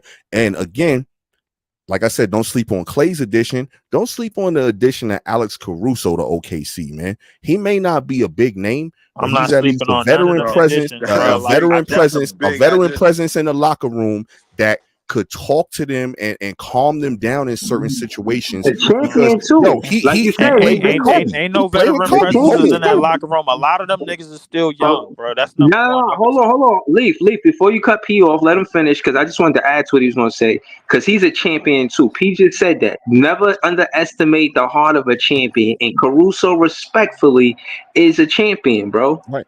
Like, and They he got went him through and there for the he went through the playoffs. boot camp of Kobe, man. You go through the boot camp of Kobe as a young player, that shit stick to you, and you learn some different ill Caruso shit, wasn't man. there when Kobe was there, bro. Like he came He after. wasn't He there at came all. after. No, he Nah. wasn't there when Kobe was All right, there. He was there my when bad, LeBron was there. my bad, Yeah. my Yeah. bad. Yeah. But still, Caruso came from a Mickey Mouse championship. Nobody count that nah, shit. come on, man, stop it. You're But talking his those perimeter players. defense is He better been in than playoff Giddy's. games. To get love. That's Yo, funny. man, like I'm telling you, that's an upgrade, man. Like that's a big upgrade. Right. Here's a trade where a clear team won. This is what I'm saying. Like what I said earlier, like both teams go into the trade with the intention on trying to get better. Most of the time, that shit don't happen. Most of the time, it's a clear-cut winner in the trade. In that trade, the clear-cut winner was OKC because Giddey, he ain't never like get to the point where he was supposed to get to, and he probably never will, especially with all of this other legal bullshit that's circling. To be fair, Giddey's still young, man. Come on, that's now. Facts. Giddey is young. No, I think Giddey gonna be fine. I think he's gonna be fine. But it's for what they're trying to do and how they're trying to play. It was a great move for OKC, great move for Chicago. Giddey gonna be out the league, bro, in another 3 years, bro. That's like what I believe. He's gonna be back over in Europe somewhere. That's what I believe. He's Australian. Yeah. Well, Yo, playing but somewhere over in the, you know what I'm saying, in the European league or something like that. I don't think he's gonna be in the league. I'm doubling down on what he said. No, just bringing it back to Caruso though. What he did in the playoffs with the Lakers, regardless of y'all calling it this championship or that, his contribution in the playoffs is part of the reason why he on OKC too. You know what I'm saying? Like these are players, like y'all said, that might get overlooked because they're not quote unquote the big name, but the addition to the way they contribute to the playoffs and what LeBron was able to do. Like he's a great addition, bro. And on top of that, Shea ain't gotta come back like winded. Like maybe he came back early sometimes and played more minutes than he wanted to because Giddey lacked defense or something. Because I remember him on offense in the playoffs, he was terrible. You know what I'm saying? In my opinion, part of the reason why he could have been an X factor on why they couldn't get past Dallas, the way he played. So yeah, I see it as a clear win for the OKC Thunder, and they're gonna have to. The Wolves is in my opinion, the top three teams are the Wolves, OKC Thunder, and who I was thinking about? OKC and Dallas, the third. But is Minnesota really like after that trade? That's the thing that I'm saying. Like the trade. The trade was supposed to, if you want to make a trade, you're supposed to make a trade to leapfrog them other two teams. In my opinion, now this trade kind of put them back in the middle wash with the fucking Phoenixes and yo, I'm telling you, Minnesota. I don't agree with that. I think that trade, it's clear as day. Minnesota won that trade. If all that for Cat, if you look at it, to me, Cat is better than Randall, but he's really not giving you that much more than Randall already gave you. Randall put up really good numbers, and on top of that, Randall ain't no bitch. Okay, not at all. But DiVincenzo ain't that good. That is something that Minnesota needs. That is something that the Knicks are going to be lacking, and they're going to miss. On top of that, you get DiVincenzo. On top of that. They clearly won the trade, bro.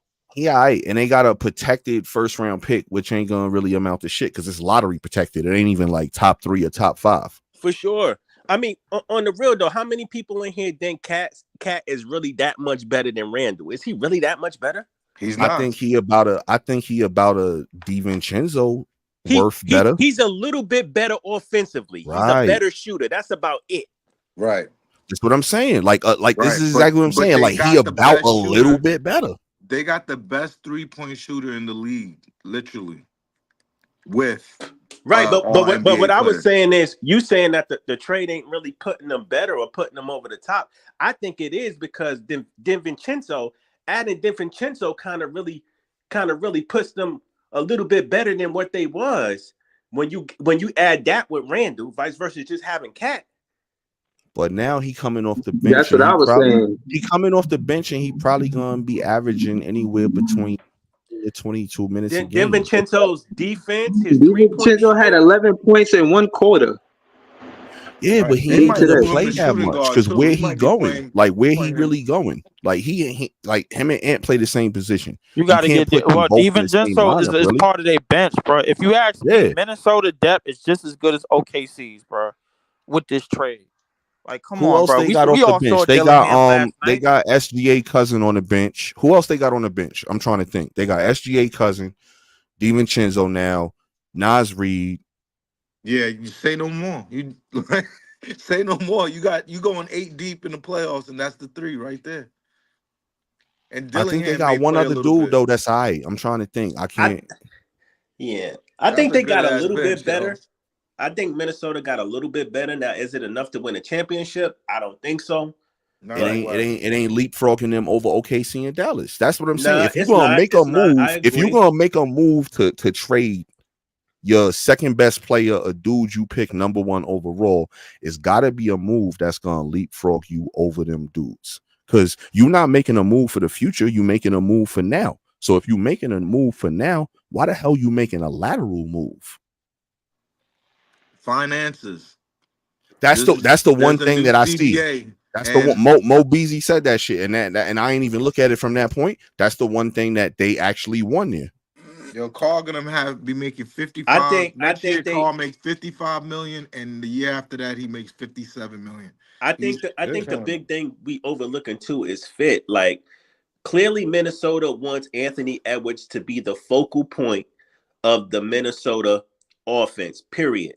So I think Randall fits a little bit better than, because he's not going to shoot as much as Cat. Cat.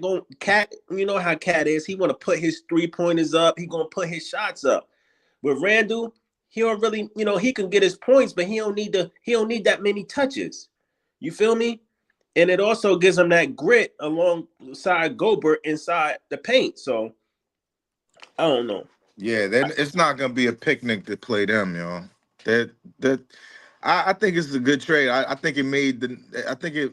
I think the league is getting bigger right now, and the Knicks became super small. The Knicks might start OG at the 4. Yeah. Hartenstein, Not only did they Hartenstein is become the low key big move. not only Like did they him, become smaller, but they became softer. You lost your grit. You lost Hartstein. You lost that was Randall. huge. Who do That's you the shit got? that I don't hear no Knick fans talking about. Like for real. Like they might, if somebody bring it up, they might be like, oh yeah, yeah, that is true. But like amongst all of the shit that they talking about, oh yeah, we gonna be better or whatever. Like, don't none of them sit here and be like, yo, we lost Hartenstein. And I forgot who it was point earlier. He did the gritty work to clog up the lane so that Josh Hart could time them offensive rebounds and run out of nowhere and grab them shits. Yeah. Yep. They're not gonna have on those threes that they shooting. One, they're not gonna shoot at a better clip because they lost the number 1 shooter in the NBA, the league's 3-point shooting champ. And not only they lose him, but then on top of that, the dude that was getting them second chance shots all the time. Like, just think about how the Knicks killed us all year last year. Bully ball on the inside that we were too small to counteract. Then and also they would get those second chance points, and Right. they kick it back out, and they'd hit those threes, and that's how they come back every time, and they just rip that out of themselves, and they think Mikal Bridges is like that as a 3-point shooter. They gonna be The wiggling only away. the only front court player or wing I see with grit on the Knicks is OG. That's it. Yeah. Nah, what's the name got grit too? Precious. I ain't gonna lie. Yeah, Precious. Yeah, he do. But he ain't gonna get minutes. Well, he he don't gonna got kind of be talent, forced to get minutes because other than Cat, who they other big? Some Yo, they young in trouble, dude. yo. They don't even realize it. It's like a person who's dead and don't realize it. That's what I'm telling you, yo. All these predictions of that they got better. Watch, you see, they're an injury away from utter failure. Yeah, for real. They are. They are though. Yeah, I mean, we're gonna see, man. Y'all want to talk more about the preseason games? Because I think we covered I think the Wolves did play the Lakers, and the Wolves beat the Lakers. Bronny, then. Oh yeah, Joey got here late. We fitting to close out soon. We shot 3 hours, and hopefully everybody in the chat and the like button. But I just wanted to hear how Joey felt about Bronny before we. You know what I'm saying? We'll get to the next one. Focus. Who, Bronny? Yeah. I don't know, man. I ain't trying to sound like no hater or nothing. I mean, he can. I don't know, man. I mean, he could be a good defensive player in the league. You know what I mean? Somebody possibly like, I don't know, Pat Bev or some shit like that. I don't see That's fair. the ceiling on Bronny like that. I mean, if LeBron wasn't his dad, we really wouldn't be talking about him like that. But that's just my opinion on it, man. I For ain't trying sure. to hate, but I don't see nothing spectacular or nothing. I think he's gonna have a great career. Nah, that's fair to say, man. Again, man, I'm only closing out because we 3 hours in. Got to get up kind of early.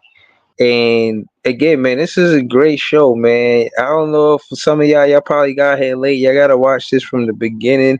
Really great show. Um, And I want to say thank you to the panel for pulling up. Shout to Mo Beezy. Shout to Joey BK. Shout to Leaf. Shout to PT. Shout to PSPN with the Kitchen Sink podcast. And again, shout to Leaf with the Leaf 4788. Yeah, he has his own podcast, his own YouTube channel. And again, man, thank y'all, man. 1,000 thank yous. Thank yous. And I'm gonna be back soon with more content, man. I appreciate y'all. Have a good night. Peace.